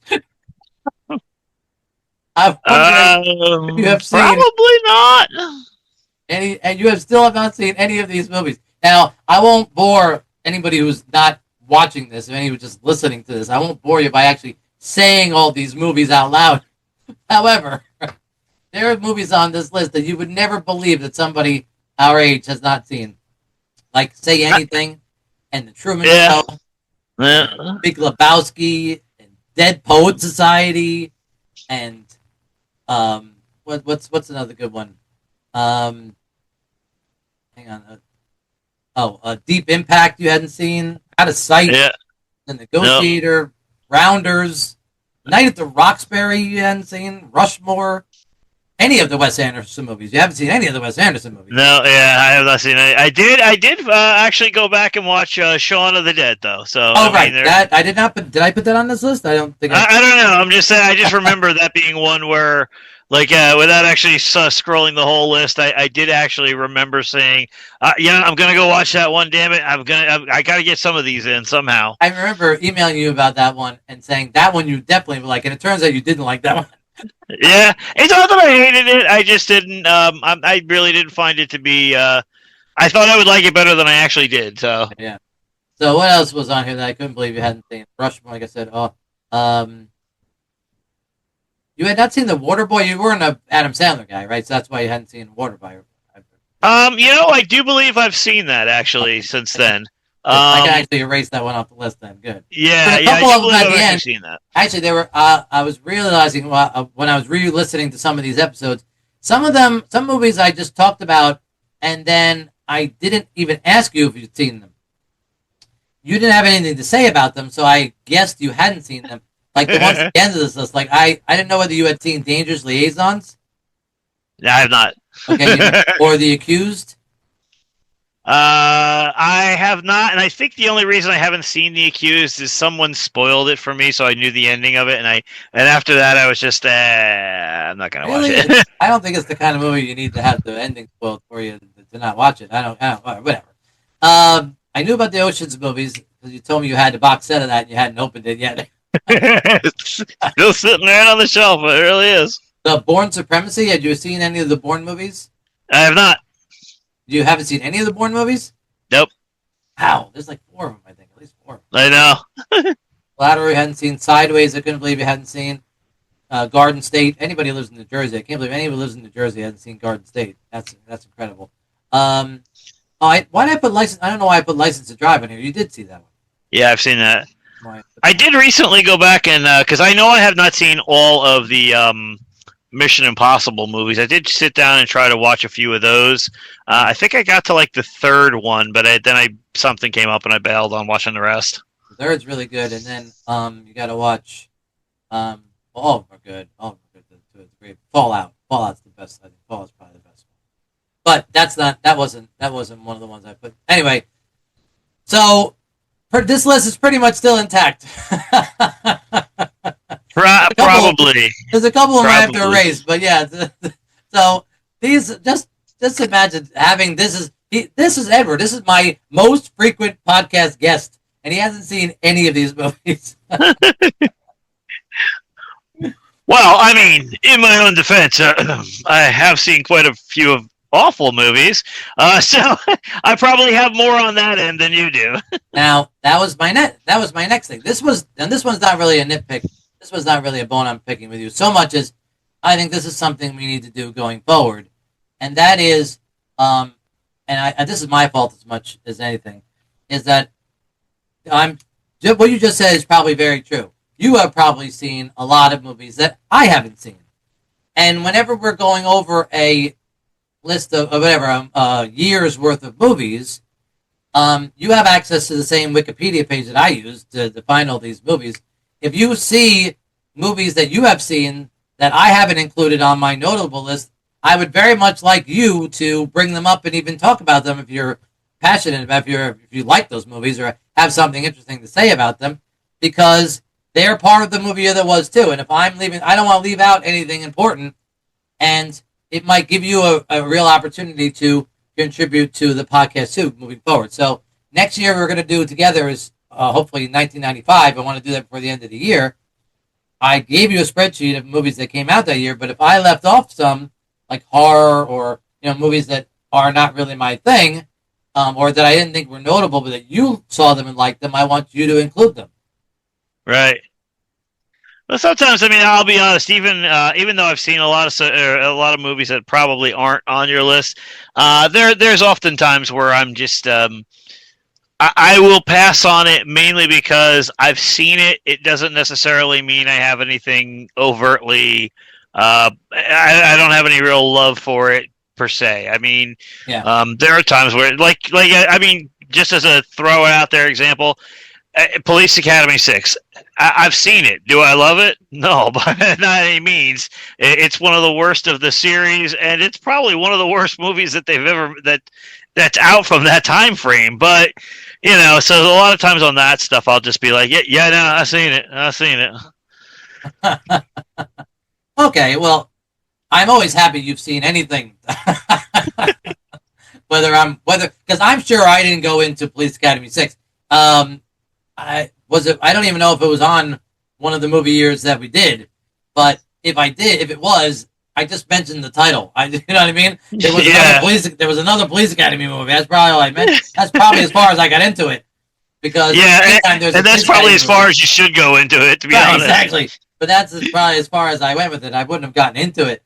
But but you understand what I'm saying. Oh, the other thing my other suggestion, and I'll make the suggestion again, is that if I send you a list of movies that you haven't seen and you recognize the titles, but you're not sure whether or not you'd be interested in seeing those movies, or you realize you don't have the time to actually sit through those movies, watch the previews. We have YouTube. We have all the world's information at our disposal.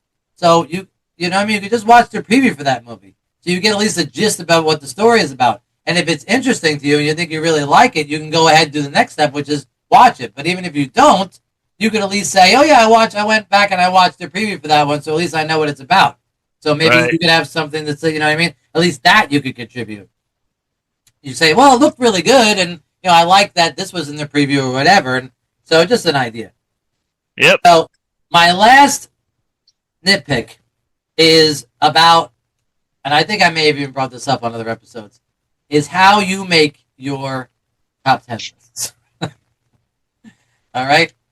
Because, Edward, you're a very unique person as far as it comes when it comes to your what you like, but not just what you like, but in how you determine what you like. Now you could say I'm out there, man. It's chaos. It's not well.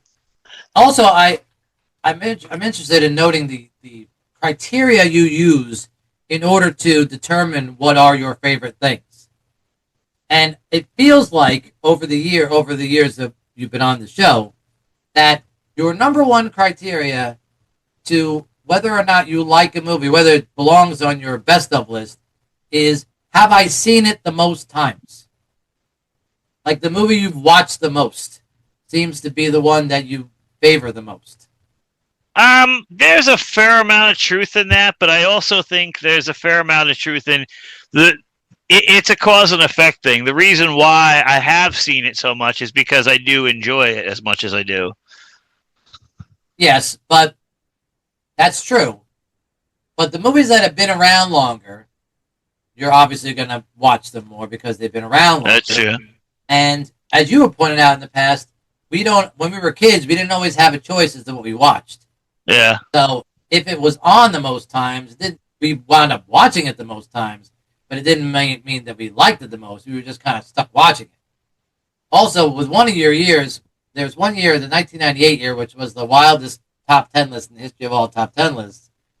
That was your main reason for picking Spice World as your favorite movie of 98, because you wound up watching it more times than any other movie that came out that year. Yeah, that is fair. It wore you down into liking it, even though It did. It beat me over the head with poppy tunes and short dresses and said, like me, like me. It did, apparently. I was programmed well. So, I have up here all of Edward's top 10 lists. And I didn't put them in the order that the episodes aired. I just put them chronologically. And you can see from 84, he was on the 1984 episode, 1985 episode, the 86, the 88, the 89, the 98, and the 2004 episode of the movie year that was. And I'm showing our viewers all of your top 10 lists. So this is one thing that this is another thing I don't want to say you're doing it wrong, but you kind of are doing it wrong. And I don't mean to pick on you, but I'm doing it my way. But I know, well, you're doing it wrong. I don't know how to say it. You're doing it wrong. Okay, so let's look at your overall list. Okay, right? When I asked you to take all the years you've been on the show, right? And then I asked you to make a best of that list. And you gave me 10 movies. Okay? And as you can see, it's Back to the Future, Ghostbusters, Aliens, Breakfast Club, Terminator, Die Hard, The First Nightmare on Elm Street, National Lampoon's Christmas Vacation, Great Outdoors, and Transformers the movie. Okay, so let's start with Aliens and Transformers the movie, which both came out in 1986. That was our first episode. When we did that episode, your number one film in 1986 was Transformers the movie. And you put Aliens as your number two movie. Right? And we're in agreement, right? You can see the list. Yeah. Okay. But then, on your overall list, you put Aliens as number 3 and Transformers as number 10. So, which list is wrong? Is it the 86 list is wrong, or is the overall list wrong? Probably the overall, yeah. I would say that. So, Transformers is ahead of Aliens. Yep. Now you've created a huge mess for yourself. Because is Transformers also ahead of Great Outdoors and National Lampoon's Christmas Vacation and Nightmare on Elm Street? So which one's too high? Is Aliens too high or is Transformers too low? You see what I'm saying? Because in order to move Transformers in front of Aliens, it also has to jump over Great Outdoors, National Lampoon's. See what I'm saying? So how do we fix it? How do you want this to really look? You want Transformers ahead of Aliens, but do you also want Transformers in front of all those other movies too? Okay, that's a fair point. I mean, honestly, I'm going to have to say that Aliens would probably be, those other movies are probably better than Transformers, yeah. Okay, That's so that hurt. That hurt. sorry.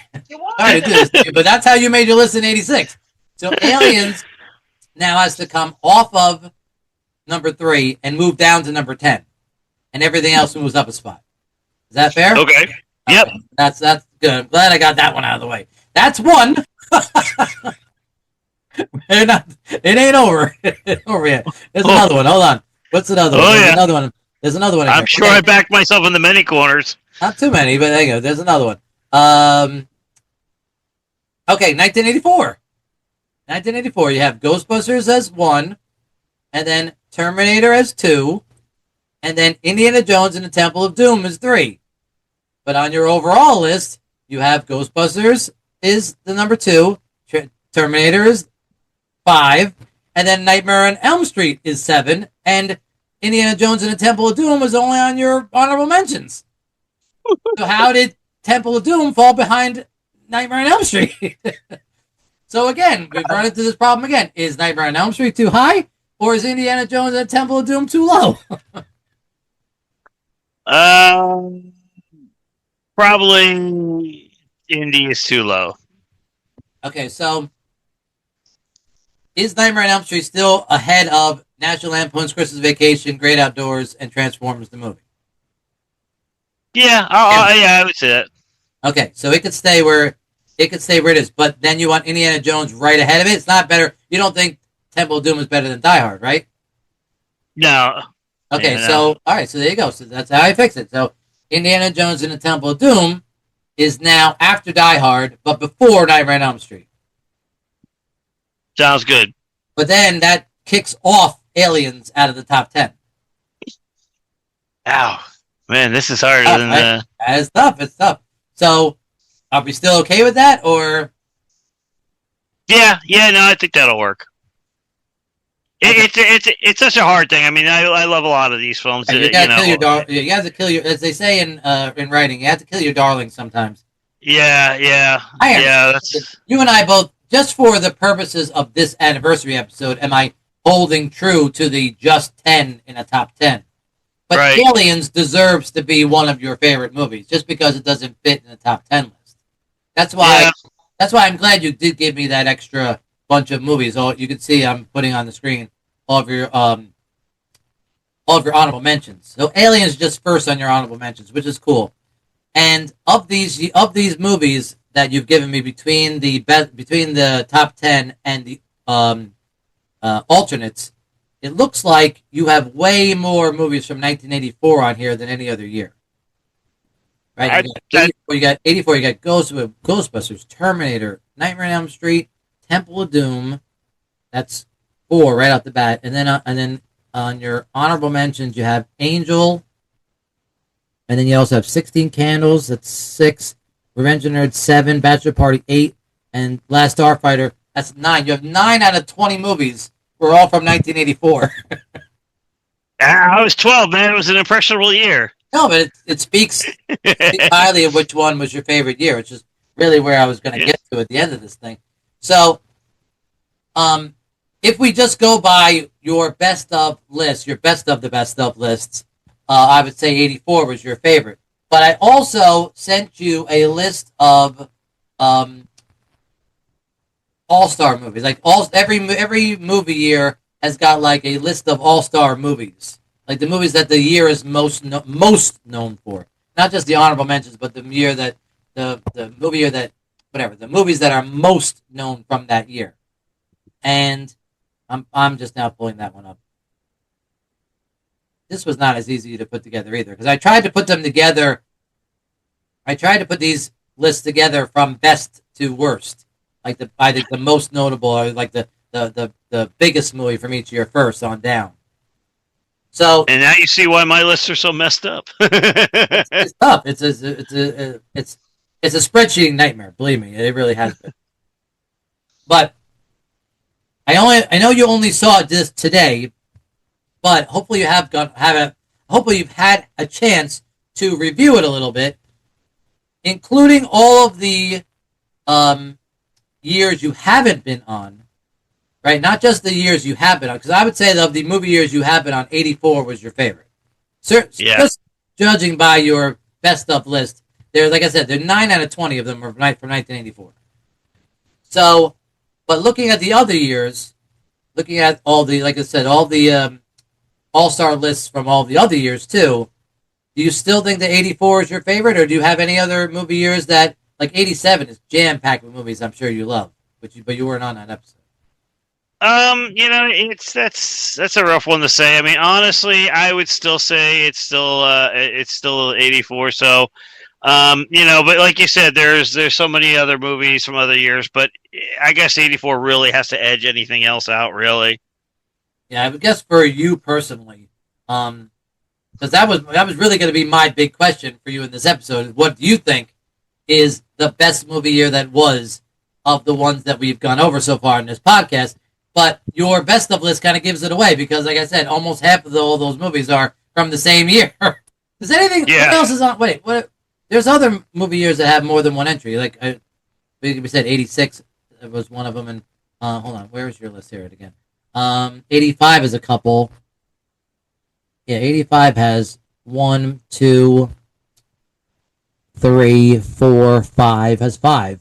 So I guess your next favorite is 85. If we're just judging by your best of list, yeah, 85 is a big year for you. That was a really fun year for us to go over because I don't know if you remember this, but in a 1985 movie year that was episode, it was me and you as well as my wife and your wife, my sister, all wound up being on that episode together, and that was a really fun episode to do because I wasn't even expecting Ronnie to be on that episode. She was just sitting in the background, and she kept chiming in about all these movies. So we just kind of asked her to join us, and she wound up contributing to the rest of the episode. And she even made up a top 10 list on the fly, which was great. Yeah, but I do remember that. I do remember that episode pretty vividly. My wife Carrie wanted to do an episode because Goonies was from '85. So that's why she wanted to make sure she was on that episode. She was like, "What year was Goonies out?" I said, "1985." She goes, "All right, that's the year I want to be on." So okay, you'll be on the '85 episode. And it wound up being 4 of us were on that episode. It was a lot of fun. But yeah, I think that. So, but even still, like, how do you feel about how do you feel about the other movie years that you weren't on? Like, is there a favorite there? I mean, I can't get over how many movies were in '93. That was probably the biggest surprise doing this podcast. I never would have thought. I mean, I guess I always knew '93 was a big year, but I never realized exactly how big a year it was till I went over it on this podcast. And then when I made this list, the one that we're looking at now, the All-Star lineup list, how many big movies came out in '93? Yeah, there are quite a bit of them there. I can see that now as I'm looking at it. It's hard, it's hard to overlook a year that literally has Jurassic Park, Schindler's List, Groundhog Day, Sleepless in Seattle, and The Fugitive on it, plus a dozen other films. It's hard to overlook that as being like not a great year. It is a really great year, actually. Yeah, stacked, right? So, are there any other movie year like I said, you could scroll around and look at all these different lists that I've made. What do you think? If you had to pick another year of the ones that you weren't on, like the movies you and I haven't gone over? I do have to say that I got to agree with '93 is probably a really good one. There's a lot actually pretty good on '94 as well. I mean, when you look at things like Speed or The Lion King or Forrest Gump, it's hard not to overlook those too. So that's actually a pretty good year as well.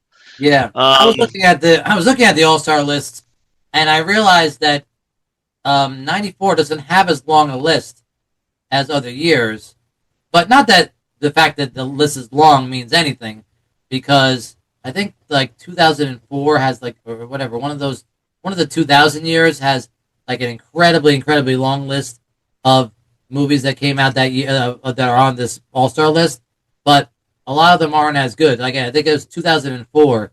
You were on that episode actually. You were on the 2004 episode long enough to give us your top 10 list, and then I did the rest of it on my own because I didn't want to burden you with having to watch a lot of movies you hadn't seen yet. But I think that there's over 100, almost like something like 70 something movies on the notable list of 2004, but they're not as good. So I agree with you. I guess that of the ones that you weren't on, 93 was probably the best. But 84 is still your champion. So if you had to crown a champion so far, I've definitely that's one of the reasons why I wanted you on this episode because you've been on more than anybody else. So if you were to vote as far as what movie year has been the best so far of the movies we've covered on this podcast, you would give the crown to 84?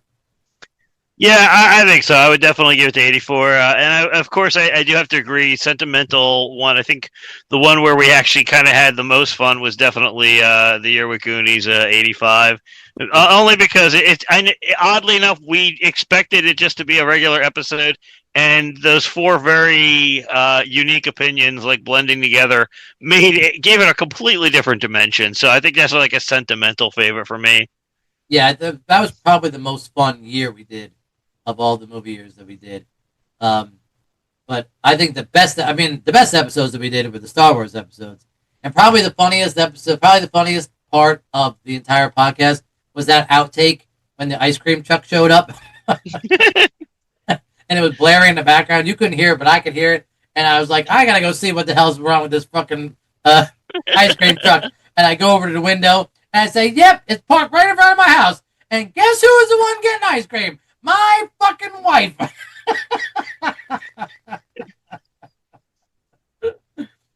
Sometimes the best comedy is comedy you can't plan for. Oh, man, that was so funny.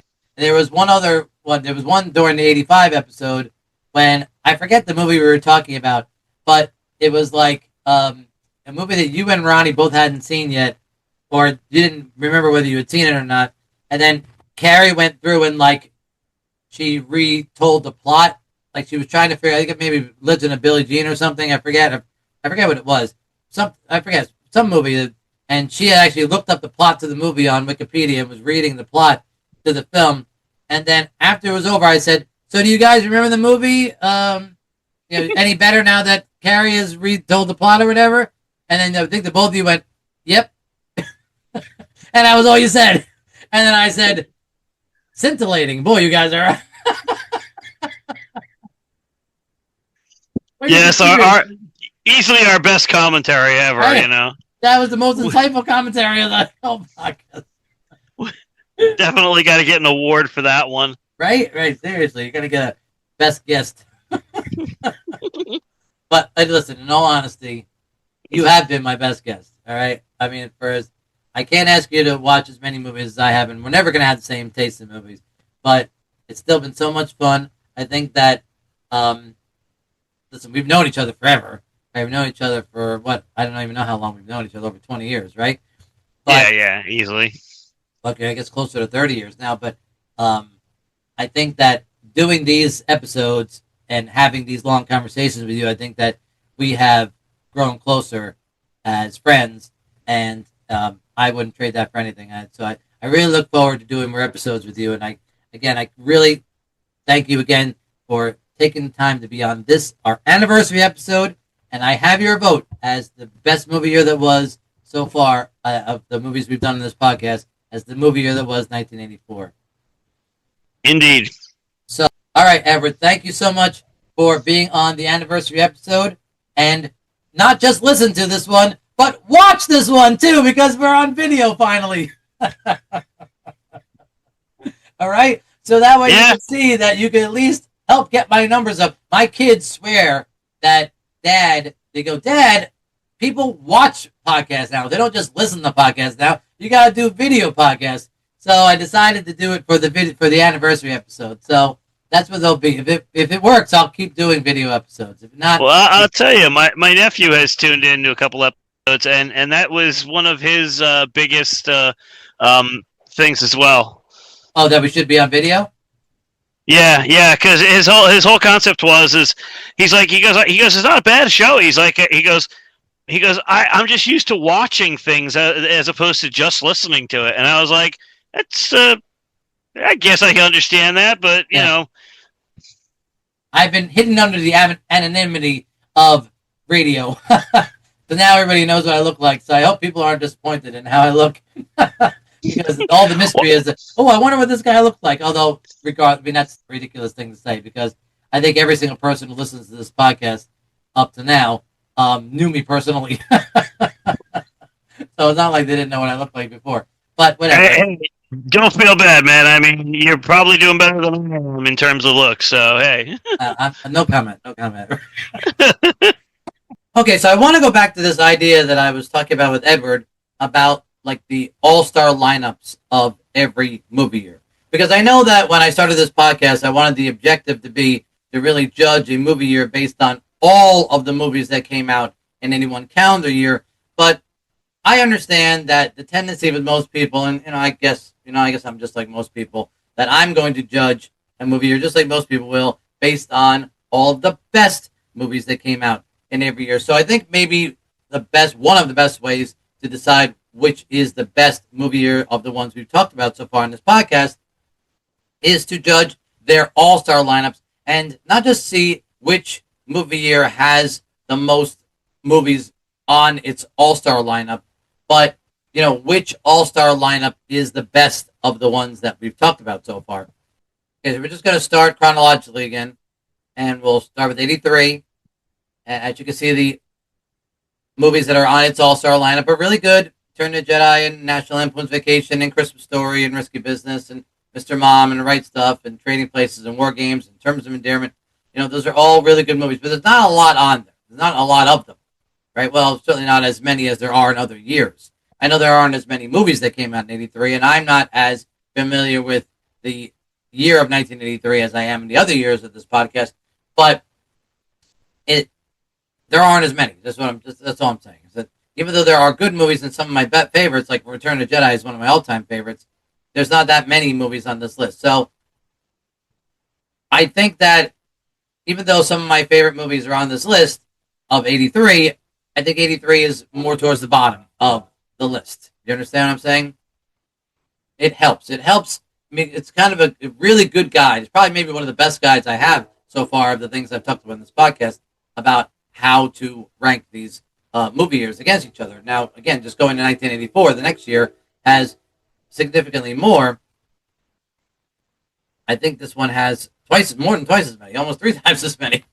So, yeah, there's a lot. There are a lot of movies on this list in 1984. There's so many like iconic films from 1984. If you look at its all-star lineup, it's incredible. Ghostbusters and Terminator and Beverly Hills Cop and Karate Kid and This Is Spinal Tap and Revenge of the Nerds and 16 Candles and Indiana Jones and the Temple of Doom and The First Police Academy and The Natural and Amadeus and The First Nightmare on Elm Street and Splash and Bachelor Party and Neverending Story and Muppets Take Manhattan. I mean, just keep going. I go down this list, Johnny Dangerously and Romancing the Stone and Footloose and just all these different movies that are like iconic. Some of these are just iconic films, and to have so many of them in the same year. That's why I originally thought when I started this podcast that 84 was going to be the best year of all the ones that I ever talked about, and everything else was going to have to try to beat 84. That was actually the original idea for the pilot of this podcast, was to do 84. But, we wound up getting around to it for the anniversary year. But anyway, even when we went over it, when we finally did go over it, it held true that this year is just filled with iconic films, and it's very difficult to deny its place among the top 5 movie years of the ones we've covered in this podcast. And then we get to the middle years. 85 starts a difficult couple of years here, because difficult in that they're difficult to quantify exactly how good each movie year is. Right? Again, has some great movies from 85, Back to the Future and Breakfast Club and Clue and Pee-wee's Big Adventure and Real Genius, Weird Science, Goonies, Rocky IV, Cocoon, Better Off Dead, Just One of the Guys, Spies Like Us, National Lampoon's European Vacation has a big following. Witness is a great film, right? Purple Rose of Cairo, Fletch, Color Purple, Out of Africa. There's a lot of movies from 85 that are worth noting that belong in this all-star lineup. And it's not as many films as 84, but certainly more than 83. So, again, it's not just number of films, it's also the quality of the films that we're talking about. But in either metric, it still winds up in the middle of the pack. But it's tough, because yes, it's in the middle of the pack, but where in the middle of the pack it is? That's tough. There's 3 sections here. So the top 5, there's the middle, and then the ones at the bottom. I think 83 is the ones at the bottom, 84 is in the top, and 85 is somewhere in the middle. But exactly where it goes, that's tough. Because again, just try to rank 85s against 86s. So we go to 86s, and you got Top Gun, Ferris Bueller's Day Off, Aliens, Hoosiers, Platoon, Stand By Me, Color of Money, The Money Pit, Three Amigos, Back to School, Little Shop of Horrors, Crocodile Dundee, Star Trek 4, Hannah and Her Sisters, Pretty in Pink, Gung Ho, Manhunter, Peggy Sue Got Married, Children of Lesser God. You know what I mean? It's Brighton Beach Memoirs. If I keep going down the list there, Short Circuit, The Karate Kid Part 2, The Golden Child. It's really difficult to exactly quantify exactly how good 86 is compared to 84 or 85. Although I would say that I think I've already talked about this. I think that 86 is more my favorite than 84. However, those are two, you know what I mean? Those are very too close as far as their all-star lineups. I think 84 has a couple more iconic films on it than 86 does. And I would guess now, having said them both out loud, I think that 86 outbeats 85. So, again, maybe 86 is also in the middle, but it's ahead of 85. All right, and then 87, we've got Princess Bride and Raising Arizona and Planes, Trains, and Automobiles and Dirty Dancing and RoboCop and Good Morning Vietnam and Untouchables. Some of these I said when I was talking about my personal top 10 list, but there are other movies on here that I don't think that I talked about. Inner Space and La Bamba and Overboard and Roxanne and just other movies that from 87. 87 is a huge, huge, huge list. As a matter of fact, now that I'm looking at it, I think that 87 has so far the biggest of the movie years we're talking about has the longest list of all-star movies on its list. Like I said, this is the most fun year of all the years that we've talked about so far in this podcast. You can see this list. I had to separate the list into two columns here because I couldn't fit it all on one screen. But you can see all of the really fun movies that came out in 1987, and you've seen so many of these so many times probably. And so it's very, very difficult to keep 1987 out of the top five. It's right there. It's got to be right there at the top five. You figure it's fifth or sixth. So again, I'll decide exactly where I want to put it, but just sheer volume of movies. I don't think a lot of these movies are like great. I would say they're all very good. It's difficult which ones are great. They're all fun. They're all a lot of fun. But I don't like using great unless it has some sort of like prestige to it. There's not a lot of prestige in 87, although there is a lot of popcorn, a lot of fun films in this movie year. So again, you gotta decide what is important to you. Is it having fun, or is it being watching something prestigious and or important? They're not. You know what I mean? So a lot of these 87 movies may be lower stakes than some of the other years. They don't feel as powerful as the movies from other years. But again, it's incredibly rewatchable. I've seen these movies more times than in any other movie year. But there's the sheer volume of films that are on this list is longer than the other years. Then we go to 88. And 88's also got a long list. I don't think it's as long as 87's. It's close. I have to see exactly how long this list is. Yeah, I think that 87's is a little bit longer, but it's still very long. It's also long, just as long as 84's. So Die Hard and Big and Naked Gun and Bull Durham and Who Framed Roger Rabbit and Rain Man and Beetlejuice and Coming to America, Working Girl, Scrooge, Fish Called Wanda, Midnight Run, Biloxi Blues. You can read them, right? There's so many. This is some of these are a little bit more prestigious. Some of these are a little bit more prestigious, and maybe there is a little bit more higher stakes to some of these films. But again, there's a lot of fun movies in here too. So again, you have to. I guess I could try to put these two movie years. So let's try and put 86 next to 87. Try and put 87 next to 88. Try and put 86 against 88. Okay, so it's tough. It's so hard to look at these and say, well, that one's definitely better than that one. It's very hard. It's a tie in a lot of senses. It's just I understand. 88, all these like mid 80s years, 85, 6, 7, and 8 are like really jammed into the middle section. I don't think any of them belong at the bottom, but they all don't. I don't think any of them really belong at the very top. I don't think. Again, 87 is probably. I think 87 of these middle 80s years is probably the best based on sheer number and number of times that people watch them. Even though the movies are lower stakes, 88 is really close. 86, it's really tough. I keep just spitting out movie years, and I'm mixing them. I'm mixing them up the order that I want them in because in one breath I say I like 86 better than the other the 3 years, and then in the next breath I say 88 is better, and the next is 87 is better. So it just keeps. Maybe it doesn't matter. I'm sure it doesn't matter to you. None of these years that I'm talking about are going to be the winner, I don't think. But it does matter to me exactly where to rank things. 1989 is I think, one of the best movie years. It certainly belongs in the top 5 of all the movie years we've covered so far. That's Indiana Jones' Last Crusade, and Batman, and Field of Dreams, Christmas Vacation, and Parenthood, When Harry Met Sally, Say Anything, Dead Poet Society, Born on the 4th of July, Right Glory, Do the Right Thing, Major League, Lethal Weapon 2, The Abyss, Let It Ride, The Little Mermaid, Bill and Ted's Excellent Adventure. I don't want to list them all. I don't want to say them all out loud, but you can see how many as I'm going down the list. Crimes and Misdemeanors. Again, I want to keep saying movies out loud when I'm showing you the list right on the screen.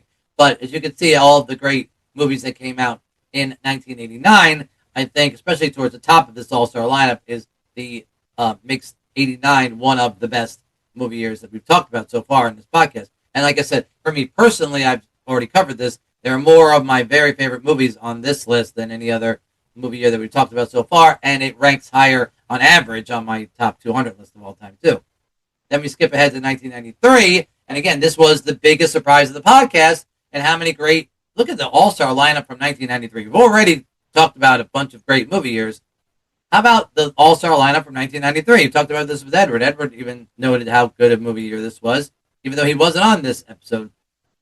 In 93, you have Jurassic Park, and Schindler's List, and Groundhog's Day, and Sleepless in Seattle, The Fugitive, Searching for Bobby Fischer, Dave, Philadelphia, The Firm, Mrs. Doubtfire, The In the Line of Fire, Grumpy Old Men, Rudy, Dazed and Confused, The Sandlot, Wayne's World 2, A Bronx Tale, Nightmare Before Christmas. I mean, I could just keep saying these movies. A lot of these are classic films. A lot of these are very prestigious. A lot of these movies are higher stakes films and carry with them more prestigious weight than the other movie years. So I think there's a lot of really heavy hitters in 93, and I think it's got to be among the top 3. It's possible that the biggest surprise of this podcast is that 93 is going to win this whole thing. I've just named too many great films in succession, and between how I feel about them and how those movies' reputations are, it's a very, very, very difficult thing not to give this whole thing to 1993. 1994 was, like I mentioned earlier, was kind of like the disappointment of the podcast. I really thought that 94 was going to do better than it did, although in its all-star lineup still shows some of the best movies ever and some of my favorite movies ever. Right? Pulp Fiction, Forrest Gump, Shawshank Redemption, Speed, The Lion King, Four Weddings and a Funeral, Dumb and Dumber, Quiz Show, Hoop Dreams, Ace Ventura, Pet Detective, Clerks. I mean, if you look, just put all of those movies together, just those. I haven't even mentioned the rest of this list. That is a great, great lineup of films. Right? True Lies and Ed Wood and Natural Born Killers. Just keep going down the list. The Ref, The Player, right? The Paper, not The Player. The Paper, Glass Seduction, Clear and Present Danger, Legend of the Fall. Just keep going down the list. The Professional, When a Man Loves a Woman. I mean, just so many of these movies are just really, really good. And it's one of my personal favorite years. I don't know if it's the very best, but it's real. Again, I'm having a really hard time. Even though there aren't as many on this list as there are in other years, I would still say that it has a very good chance of making the top 5 just because of quality instead of quantity. That particular year, 1998, is another year that I really thought was going to be among the best. And I think it should be. I think I was surprised. I'll get to the rankings of these films as far as like how the critics score these films. But 98 has an amazing lineup too. I told you about how my top 10 list for 98 is my favorite of all the ones that I've done in the show so far. in '98 you have Saving Private Ryan, Armageddon, and There's Something About Mary, and The Truman Show, and The Big Lebowski, and You've Got Mail, and Out of Sight, Rounders, American History X, and Rushmore, and The Wedding Planner, and Wedding Singer, sorry, and Shakespeare in Love, and Pleasantville, and Deep Impact, and Life is Beautiful, and He Got Civil Action, He Got Game, and Primary Colors, Gods and Monsters, and Sliding Doors, and Elizabeth, and Rush Hour, and just keep going down. There's so many really, really, really, really great films on this list too. I think that '98 is one of my personal favorite years. I think that it doesn't have as great a reputation as I thought it did, because you would think from hearing all these films out loud that it would have a better reputation overall. But that's a great lineup. And again, it's another year that I can't deny. That's got to be right there at the top five also. If we skip ahead to 2003, this is one of the lower years. Although I like the movies on every movie year's list. I like the movies from every year, and they're always, like I said, there are always some movies I like from every year. But I think there are fewer of them in 2003 than other years. Lord of the Rings, Return to King, Finding Nemo, and Elf, and Lost in Translation, and Sea Biscuit, Mystic River, and Kill Bill Volume 1, and Love Actually, and X-Men 2, X-Men United, Old School, and School of Rock, and so on and so forth. But just not as many. It's not that you can see this list isn't as long as the other years are. And as you get lower down the list, the All-Star lineup isn't as impressive as it is in other years. Certainly not as good as it is the following year in 2004. It has an incredibly impressive lineup. And 2004 is the 1 year of the 2000s that I've done, of the three, that I think has a good chance of at least being closer to the top of the middle.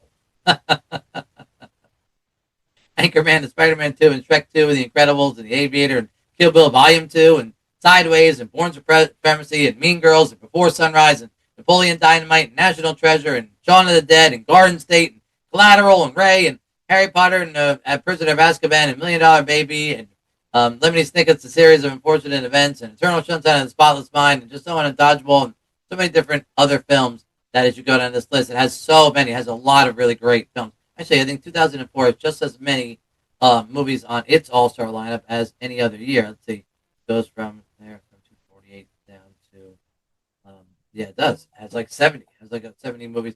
So I think that 2004 is just as long a list as 87's. So probably those are the two longest lists. So that definitely helps 2004 rank well on this ranking system as far as the anniversary episode for what was the best movie so far on this podcast. And then 2005, again, this is one of the bottom years. Some great movies in here: Brokeback Mountain, and 40-Year-Old Virgin, and Wedding Crashers, and Walk the Line, and War of the Worlds, the remake I love, and Munich, and Squid and the Whale, and March of the Penguins, and Capote, and History of Violence, and The Constant Garter, and Good Night, Good Luck. That's great. But again, as you get closer down towards the bottom of this list, the movies they're not as impressive as the ones towards the top. It's very top-heavy all-star lineup, and so it's just not as many movies on this list as other years. And again, as you get shorter, as you get longer down the list, closer to the bottom of the list of 2005, the movie years aren't as good. The movies in it aren't as good. Okay, so I'm so far through this whole anniversary episode, and I'm really not anywhere closer to deciding exactly where I want to rank all of these movie years, because we've gone over a lot of different metrics already, and I have a sense of which movies are towards the top and which ones are in the middle and which ones are at the bottom. But here I want to really dig down and try to see if I can use any metric I can to try to exactly figure out where better to put all these movie years. And at this point, I think it's probably better to be, the more objective that I can be, the better, right? I mean, that's really should be what my goal here is, to try to be, this part at least, to be objective, to try to take my personal feelings out of it. And I want to look at what are these movie years' reputations as far as how the movies within each year are ranked, because most people know of Rotten Tomatoes, right? And Rotten Tomatoes, unfortunately, is the most accurate, for as inaccurate as it is, it's the most accurate metric we have to judging a movie's reputation. Now, if you don't know what Rotten Tomatoes is, or whatever, you've heard of Rotten Tomatoes, but you don't know exactly how they come up with a Rotten Tomatoes number, it's a website that collects all of these different reviews of movies, and it makes up a collective average score of those reviews. So you give it whatever the reviewer assigns the movie a number, right? The closer to 100, the better, and 100% being the best. And then all of the different scores are averaged out, and that is the movie's Rotten Tomato score. And there are two types of Rotten Tomato reviews. One is from professional critics who are paid, to be critics, whatever, that's their job, and they could submit a review on Rotten Tomatoes, and those scores are compiled, and that is the Rotten Tomatoes critic score. But then anybody else who wants to participate in Rotten Tomatoes can give a review for any movie they want, and that is compiled into the audience score. Now, of course, there are a lot more just regular audience members who are audience reviewers than there are critic reviewers. So the critics number may only be compiled of, at best, even if the movie is incredibly well known, only a couple of hundred of different people. But any particular movie could have an audience number of reviewers in the tens or hundreds of thousands. So that's why I think that more weight is based on the critic score, who might, the critics who are paid to know these things because they're trained to critique film by looking for certain criteria, and the more criteria it has, the better the movie is in their review. But an audience member, just goes by how they feel about a film, and so more weight is given to the critic score than the audience score. However, the audience score is compiled with more people. So, but again, with anything that has to do with the internet, you're always going to have dissenting voices, no matter how well loved a film is, and any bad score can knock a movie out of 100%. So, but I'm always very wary of any movie that I come across that says 100% approval rating on Rotten Tomatoes. That's ridiculous. That just means there hasn't been enough reviewers to, for it to have existed online with enough reviews to, because one person gives it a bad review and then it doesn't have 100 score anymore. So there are a lot of flaws with using this as the end-all, be-all of, judging how good a movie is or not. Because I've seen I've seen a number of films that have good Rotten Tomato scores that I don't think are very good, or at least are overrated in my opinion. And I've seen a lot of bad Rotten Tomato scores, just they don't have enough people who have, those movies don't have enough people who have reviewed them either, and they don't have a good enough score. So I've seen good high scores, and I've seen bad movies that have good scores, and I've seen good movies that have bad scores. So this is not like the holy Bible of how good the movies are, but it is the closest, unfortunately for us, it is the closest thing we have to at least, trying to figure out how good or bad a movie's reputation is. So what I did was, for the 13 years that I've covered on this podcast so far, I've gone through each movie that has been reviewed by Rotten Tomatoes, and each movie that came out every year, and I found out each movie's Rotten Tomatoes score, made a huge spreadsheet, and averaged out all of the films, and I came up with a number of different numbers as far as all their different Rotten Tomatoes scores. So I'll put up here. Here's a list of. Let's see if I could get a screenshot of all of the categories that I used in order to all the different categories that I used. Right, and here are all the movie years and their scores for those categories. But then let's take each category one at a time. And the first, I think, the most valuable category of all these different categories is the notable critics average for any one movie year. Okay, so I took all the notable films and averaged out their critics score. I think that is the closest thing we have to what a movie's official reputation is. People who know the most about these movies reviewing the most known movies of any one particular movie year, and these are their scores. And as you can see, here is the notable critics average. You can see 84 is the highest by quite a bit, and 89, and then was it 83, 87, okay? And as you can see, all the way down to the bottom is 1994, which I thought was going to have a much, much better Rotten Tomato score. But I don't know. I don't. There's just unfortunately there's just too many movies on the '94 notable list that got really really bad Rotten Tomato scores, and it dragged the entire average down. So that's why it came in under, even though the three different 2000 years, like 2003, 4, and 5, both have better collective notable critics average scores better than 1994. I don't get it. I don't get it. I've never understood it. So the next category was what I did was, because I thought a lot of those scores were wrong or bad or just whatever, either overrated or underrated, I went through each list because there's not a lot of movies for each year that fall into the notable movies section, and I tried to be objective. But if a movie got the wrong score, in my opinion, I adjusted the score. Almost all the time, I adjusted the score up. And this is how the adjusted notable critics average wound up being after I averaged them all out. 1994 does move up from the last spot, but it only moves up a couple places. Even when I tried to give it the scores that I thought those movies deserved, it still didn't bring it well far out of the cellar. It's still almost in the bottom last place, and much, much lower on the list than a movie year, as good as I think it is, deserves to be. But there's nothing else I could do. Even when, like I said, even when I put my numbers in, it still wound up being as low as it was. So that's the 1994's reputation. I can't escape that as far as the critics' average is concerned.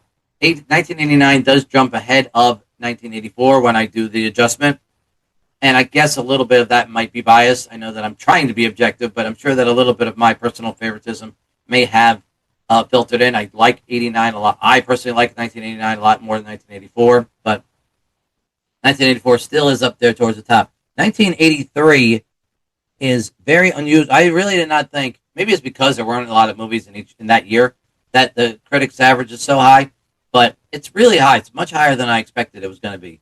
And again, even when I adjusted the notable average, it still wound up being in the top 3. 85 is a lot higher than I thought it was going to be. Also, but when I did the adjustment, it actually moved up a couple of spots. 1985 and 1993 is pretty good. It's not in the lower half. It's still in the upper half of both lists. I don't think there's any other significant change. I really thought 1998 was going to jump higher on the list, but it didn't wind up moving on the list up at all. Even after I adjusted it, obviously it gets a better score with my adjusted score, but it still doesn't move it up the list. Yeah, because I was fair. I did it if I was going to adjust the score up for 1 year, I had to try to do it for all of them. It wasn't fair to say, well, I think 98 doesn't have a high enough score, and I was just going to increase that score. But again, maybe this obviously winds up being my preference more than it is critics' preferences, because you can see their numbers. You can see the critics' numbers just don't match what I think that they should be. But even still, and I guess what I thought about going in was 2003, 4, and 5 were not going to have as good a collective score. They don't. They're still way towards the bottom. So that at least fits. Okay, then I took we were talking about the all-star lineups earlier, and we did wound up spending a lot of time talking about each one of their each movie year's all-star lineup, and this is the all-star critics average. As you can see, 1993 again. I can't tell you how many different metrics I've gone over where 1993 is either at the top or right at the top, right around the top of the list, and you can see their all-star critics average is the highest. And again, 1984 comes very high. Again, in this one, 1994 jumps from last place to almost in the first place. It jumps all the way up to number 3.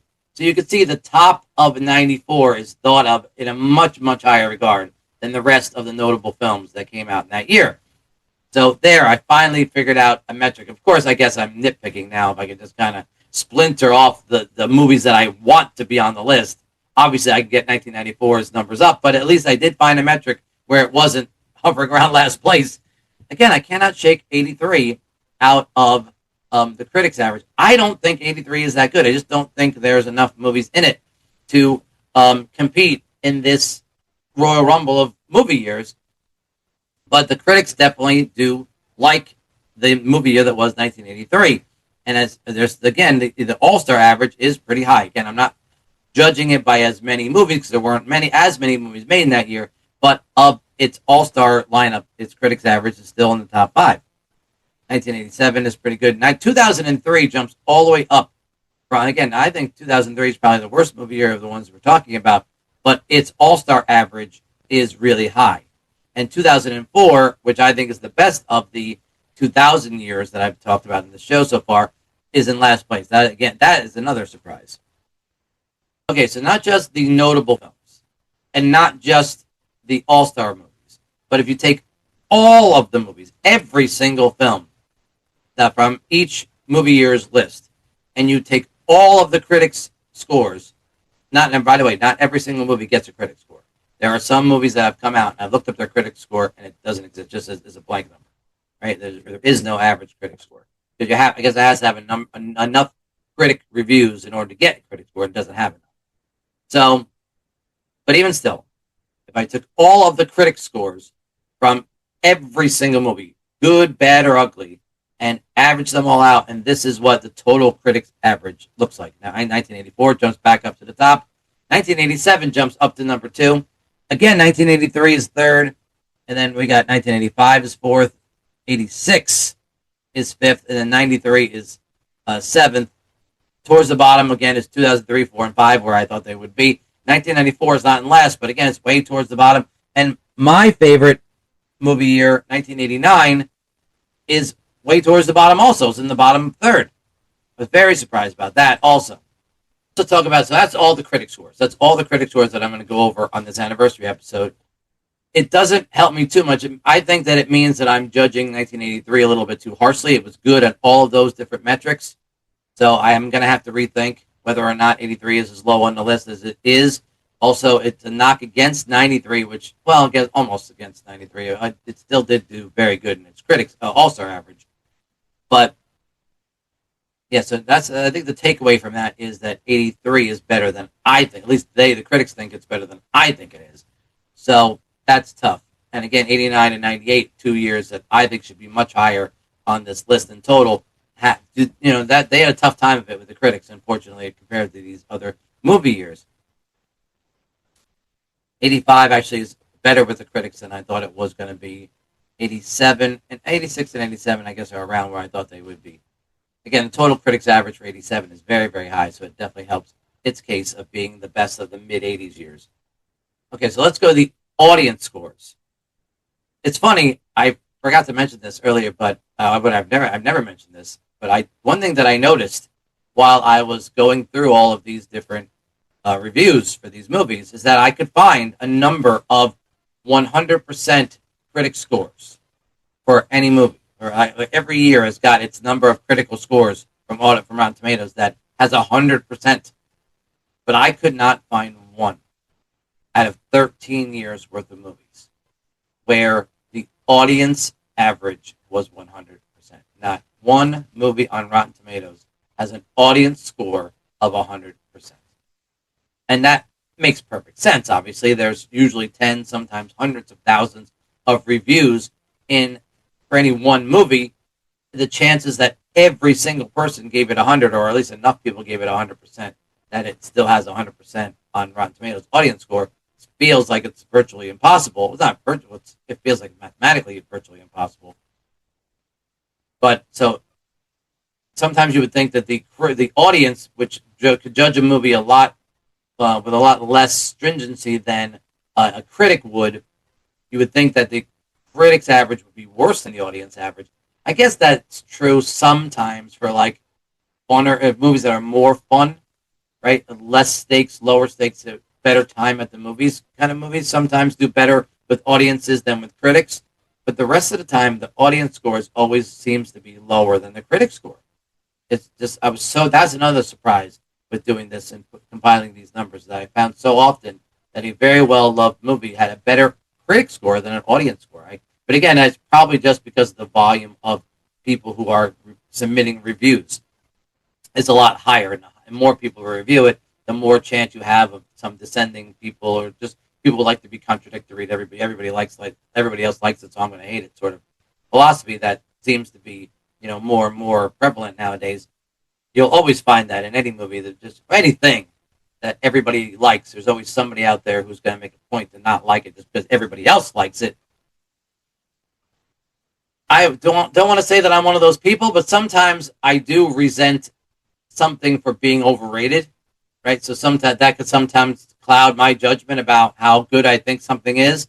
I don't know if that's what's happening here with a lot of these people. I don't usually do reviews on Rotten Tomatoes myself. I'm just an observer of them. I really don't participate in it as often. Maybe I should. Maybe because I want to be on the critic score. I don't want to be part of I want to be part of the critics score. I don't really want to be part of the audience score. I want to be one of the few people who are considered critics rather than just a regular audience member. But maybe that's why. But whatever. That's a discussion for my therapist. But let's go over the audience scores now. Again, we'll take the notable audience average, and in this case, another metric where 1993 jumps to the top of the list. This one, 2004, again, the movie year that I thought was the best of the 2000s, jumps up to number 2. And then we have 1989, and my favorite movie year, jumps all the way up to number 3. And then 1984 falls all the way down to 4th. This is probably the lowest metric so far of the metrics that I've talked about. This is the lowest that 84 has been on the list. 1998, a movie year that I thought should be very good, jumps way up. See, the results that I want are more in the audience score than the critic score. I was very surprised that the results that I wanted didn't wind up being in the critic score. They wound up being in the audience score. This list looks a little bit more like what I like, and which I guess, I don't know. Maybe I should just accept the fact that I'm an audience member and not a critic. Maybe, I don't know. I still refuse to do that. I'm not there yet. I haven't submitted to the fact that I'm just a regular audience viewer and not a critic. Maybe one day I'll get there. But again, 1994, one of my favorite movie years, falls all the way back down to almost last place again.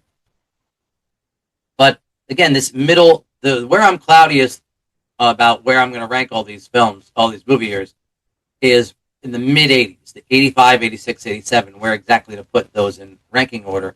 And of the notable audience average, it looks like 87 is the highest of the years of those 3 years. It's higher than 87, than 86 and 85 are the audio. That's the order they come in as far as this list is concerned. And 87 is a couple of notches higher than 86, and 86 is only one notch higher than 85. So I don't know. I'll bear it in mind. I'll bear it in mind when I'm going forward. And then so then we take the all-star average, again, that all-star list that I keep talking about from each movie year, and look at that's audience average score.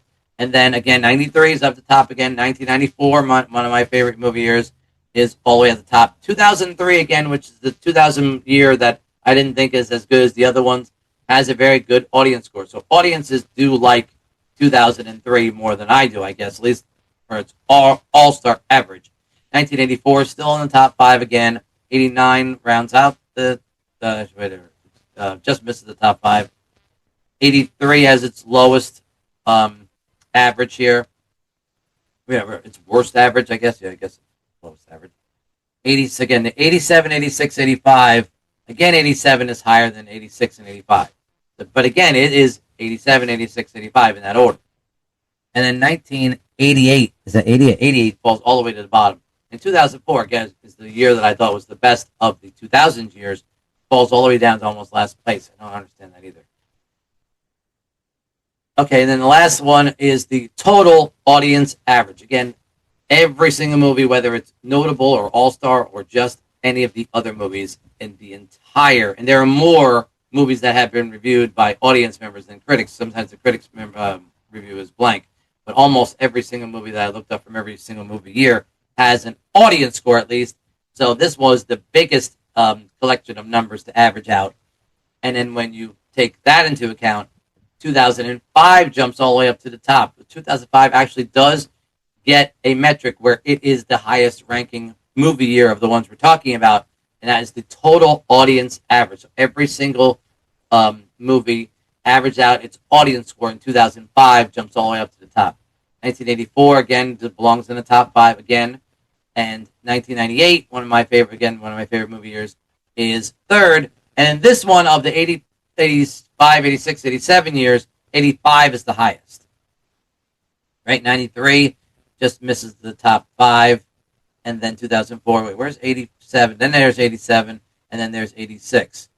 So if we take the totality of this is the metric here. This list, this particular one category, is the movie as the list that is pertaining to the most movies from each movie year. Right? There are more scores from more movies in this list than in any of the other ones that I'm talking about. So if you really want to talk about the totality of a movie year from top to bottom, from recognizable to obscure to unknown, this is the closest thing that we get, right? And again, because there's more scores, there's more audience scores than critic scores. Some because I mentioned earlier, some of the movies don't have critic scores, but almost all of them do have audience scores.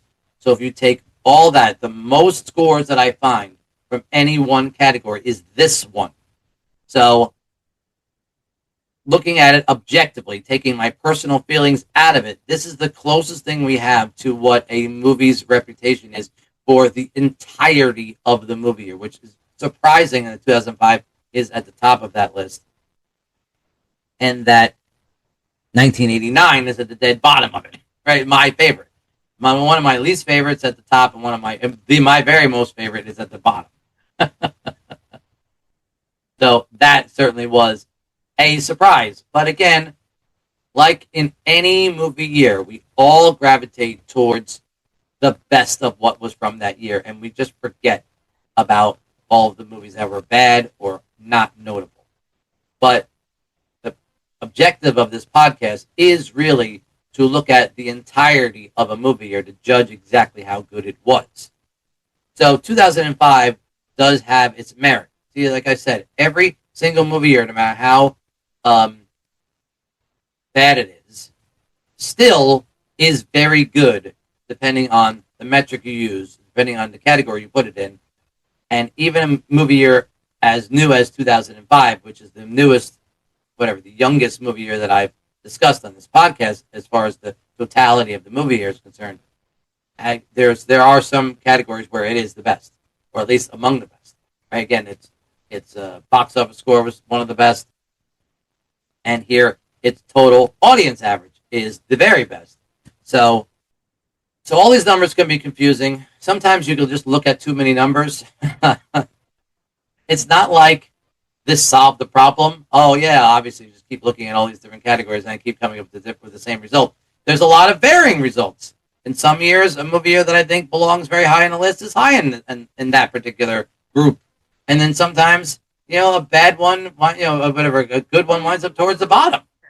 So it doesn't solve the problem. It's just something for me to talk through, and I do kind of get a better sense of where I want these movie years ranked. But okay, the moment has finally arrived where I've made my final decisions as far as what I think winds up being the ranking of all of these movie years so far on this podcast. So, I took everything that I talked about over the last couple of hours into account, and all the different metrics, all the different lists that I showed you during this episode, and I've made up my mind finally as to where all of these movie years ranked. And so I'm going to do this in classic countdown fashion, and I'm going to start with 13 and work my way down to movie number 1. As you can see, there's like a light that's kind of like, I hate the way the sun is. See that? I got a little spot on my face. I don't like this little circle on my face. Why do I have to deal with this? And I don't want to do the whole list with my hand like that. All right, I wanted to shift over. There we go. We're just going to have to shift over. I feel like I'm going to be off center for a second, but believe me, it's going to be more aesthetically, it's less distracting. I'm sorry.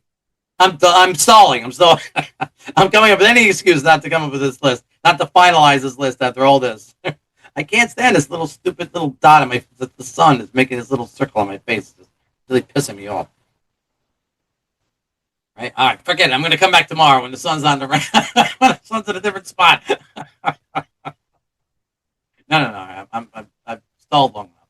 All right, so in classic countdown fashion, here we're going to start with 13 and work our way down to number 1. And here are the final results for what I think are the best movie years that we've done in this podcast so far. Starting with 13, I'm giving it to the movie year that was 2003. There are a couple of metrics that it gets a better score than I think it should get. But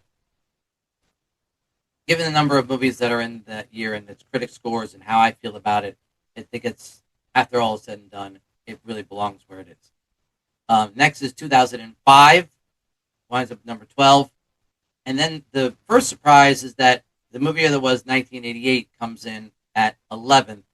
There are some great movies in that year, but if you take all of its scores, if I try to be objective about it and take my personal feelings out of it, it's not as critically well loved in totality as the other movie years on this list. And even when I thought about it, even for me personally, it's not even high. I'm very high on my list in totality when I take it in totality. So then we have movie year number 10 is 1983. And again, like I said just earlier when I was talking about all the Rotten Tomato scores, it does have a very high score in a lot of those different lists. But between me not giving between me realizing that it's not the definitive metric to exactly determine exactly how good a movie year is, and my feelings about the year, and that there aren't as many movies that we're judging it against, all that factors in to it only coming up to 10th.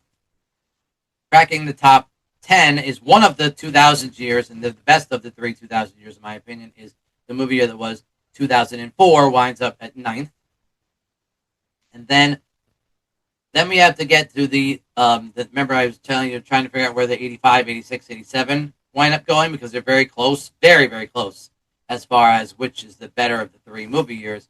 And I put 85 as 8th.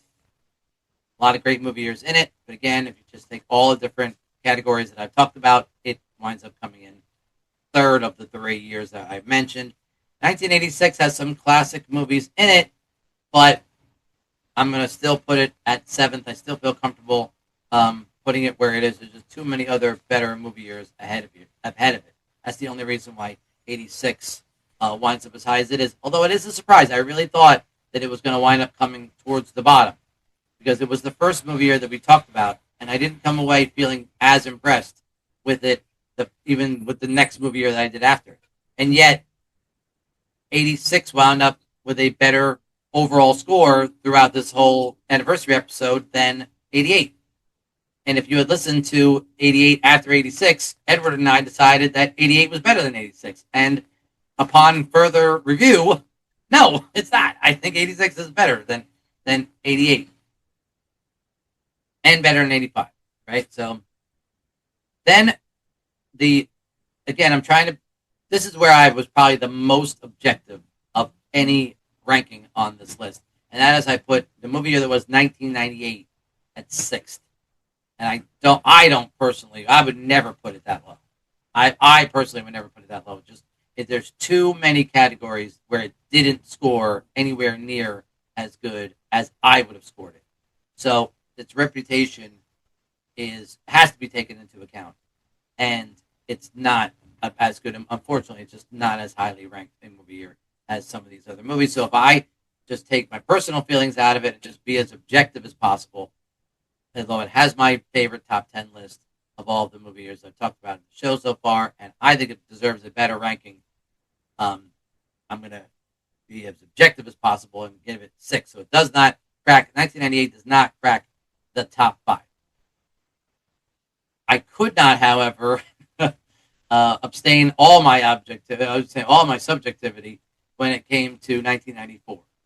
Okay, I know there were a lot of categories where 1994 wound up towards the bottom or even at the very bottom of the category, but I love too many movies from this year, and too many of those movies rank too highly on my all-time list for me to put this movie year any lower than 5th. All right, I cannot. That was me. This is the most biased I'm going to be. I would actually give it a better score than this, but and it probably, maybe if there was a critic out there who was looking at all these numbers, they might put 94 as much worse. But I can't put it any worse. A year that has Forrest Gump, Pulp Fiction, and Shawshank Redemption in it cannot be worse than 5th all time of all the movie years that ever was. It can't. Yeah, I'm sorry. That's the worst ranking I could give it. I can't give it a worse ranking than that. Then inside the top 5, of the three movies I talked about, remember 85, 86, 87. 1987 wound up being the highest ranking. It has the movie year that has the greatest number of fun movies in it, the most fun year of the movie years that we've talked about in this podcast so far. And it does have a very high audience average, and there are a lot of different metrics where 87 wound up being. And just the sheer volume of notable, very, very frequently watched films is way too high for 1987 not to be fourth. I don't rank it as high personally, again, but I'm being objective here. Then 1989 is third. Again, that's a little bit of my bias, a little tiny bit of my bias, although I do believe it does belong in the top five. It might not belong as low as third, but that's where I'm putting it. And then we get down to the final two. Okay? And if you've been paying attention during this episode, you think you could probably guess what I'm going to say. But maybe not. Maybe not, because it's pretty close. This wound up being a lot closer than I expected it was going to be, and I think that going into this episode, I expected that 1984 was going to be the champion. Okay? But here we go. At ranking at number 2 on the list of what I think were the best movie years that I've done in this podcast so far is the movie year that was 1984, leaving 1993 as the champion, as number 1 ranked movie year of the movie years that I have talked about on this show so far. 84 has got a lot of really classic, iconic films that speak to my generation, or at least like defined my generation more than any other one movie year. Now, it's not on my personal high list. Actually, 84, I don't really like it as anywhere near as much as some of these other movie years. But again, being as objective as I possibly can and taking all of the categories into account and just the iconic volume of films that, right, the iconic nature of the films and the number of different iconic films that come in 84 cannot leave it any lower than 2. But I think 1993 has it beat pretty much in almost every metric, every single category you could think of. I think that 93 wound up just too many different times I've talked about a movie year and how good it was. I wound up putting 93 ahead of all the rest. So you add all that together, right? With with Schindler's List and Jurassic Park and Sleepless in Seattle and right The Fugitive and all of the different films that came out in 1993 winds up making it so far the champion as far as the best movie years that I've talked about on this podcast. Oh, one other thing I forgot to talk about was we went over Edward's favorite movies, right? We went over Edward's top 10 list of all time. We went over Edward's favorite movies. But I forgot to tell you what my 10 favorite films that we've talked about on this podcast so far. So, if I look at all of the different movie years that we've talked about in the show so far, and I look at all the movies that were in that year, and I refer it to my top 200 list, my top 10 films that we've talked about on this podcast so far are: number 1 is Rain Man, number 2 is Schindler's List, 3 is Star Wars Return of the Jedi, 4 is Back to the Future, 5 is Groundhog's Day, 6 is Indiana Jones and the Last Crusade, 7 is Let It Ride, 8th is Forrest Gump, 9th is Pulp Fiction, and 10th is Shawshank Redemption. Beat that for your top 10 list, right? That's how good my top 10 list of the movies that I've talked about in this podcast so far. And again, I think Shawshank on my top 200 list of, where's Shawshank on my top 200 list of all time? Like the 10th, right? If I look at my top 200 movies of all time, where does, by the way, Forrest Gump, Pulp Fiction, and Shawshank Redemption are like right next to each other, right? There's Forrest Gump is 20th, Pulp Fiction is 21st, and Shawshank Redemption is 22nd. So we didn't even get down past 22 just for my top. That's how many of my favorite movies we've already talked about in this podcast. Out of the 10, I picked a top 10 list, and they all fall within my top 22 movies I've ever seen or ever whatever ranked in my entire life. So be that. So let's look at that really, really quick. And so where does that? What does that do as far as, like I say, 80? So if I look at that list, Rain Man's 88, Schindler's List is 93, Return of the Jedi is 83, Back to the Future is 85, Groundhog's Day is 93. That's 2 and 93. Last Crusade is 89. Let It Ride is 89. And Forrest Gump, Pulp Fiction, and Shawshank Redemption are all 94. So actually 94 has 3 of my top favorite films that we've done on the podcast so far. And then Schindler, and then 93 has 2. 92 has 2 each. And then 85 and 88 have 1 each. And 83 has 88, 83, and 85 have 1 each. 93 has 2. And then 89 has 2. And then 94 has 3. There you go. Oh, I almost forgot. So, I told you what I objectively thought were the best movie years that I've talked about in this podcast so far, but I haven't told you what my personal list is. If I am not objective about it, I take my bias completely into regard, right? If my biased opinion as far as what I think are my favorite movie years that we've talked about in this podcast so far. And again, I just did the countdown from 13 to 1, so let's this time start from 1 and go back up to 13. And in starting at my personal favorite movie year that we talked about in this podcast so far is 1989. And then my second favorite is 1994. And then in third is 1998. Fourth is 1993. Fifth, 1986 jumps all the way ahead of the 3 movie years that I've talked about. 1987 now is in 6th. 2004 jumps all the way up to number 7th. 1988 is 8th. 1985 is 9th. 1984 falls all the way back to 10th. Again, I don't like those movies as much as other movies from other years. I understand the iconic nature of those films. I just don't personally like them as much. Maybe I've just watched them too many times. Who knows? Then 1983 is 11th, and then the last 2 are 2005 and the movie year that was 2003. And so that's it. That's it. I did it. I made it to the end of this anniversary episode. Like I've said from the beginning, this has just been the most rewarding experience of my life doing this podcast. And I'm going to go on and do more movie years that was. And I'm going to do all the different categories, all the different other special episodes that I do with the Oscars and all that other stuff. And I'm going to try to do other special episodes about my favorite actors and actresses and any different categories that I could think of.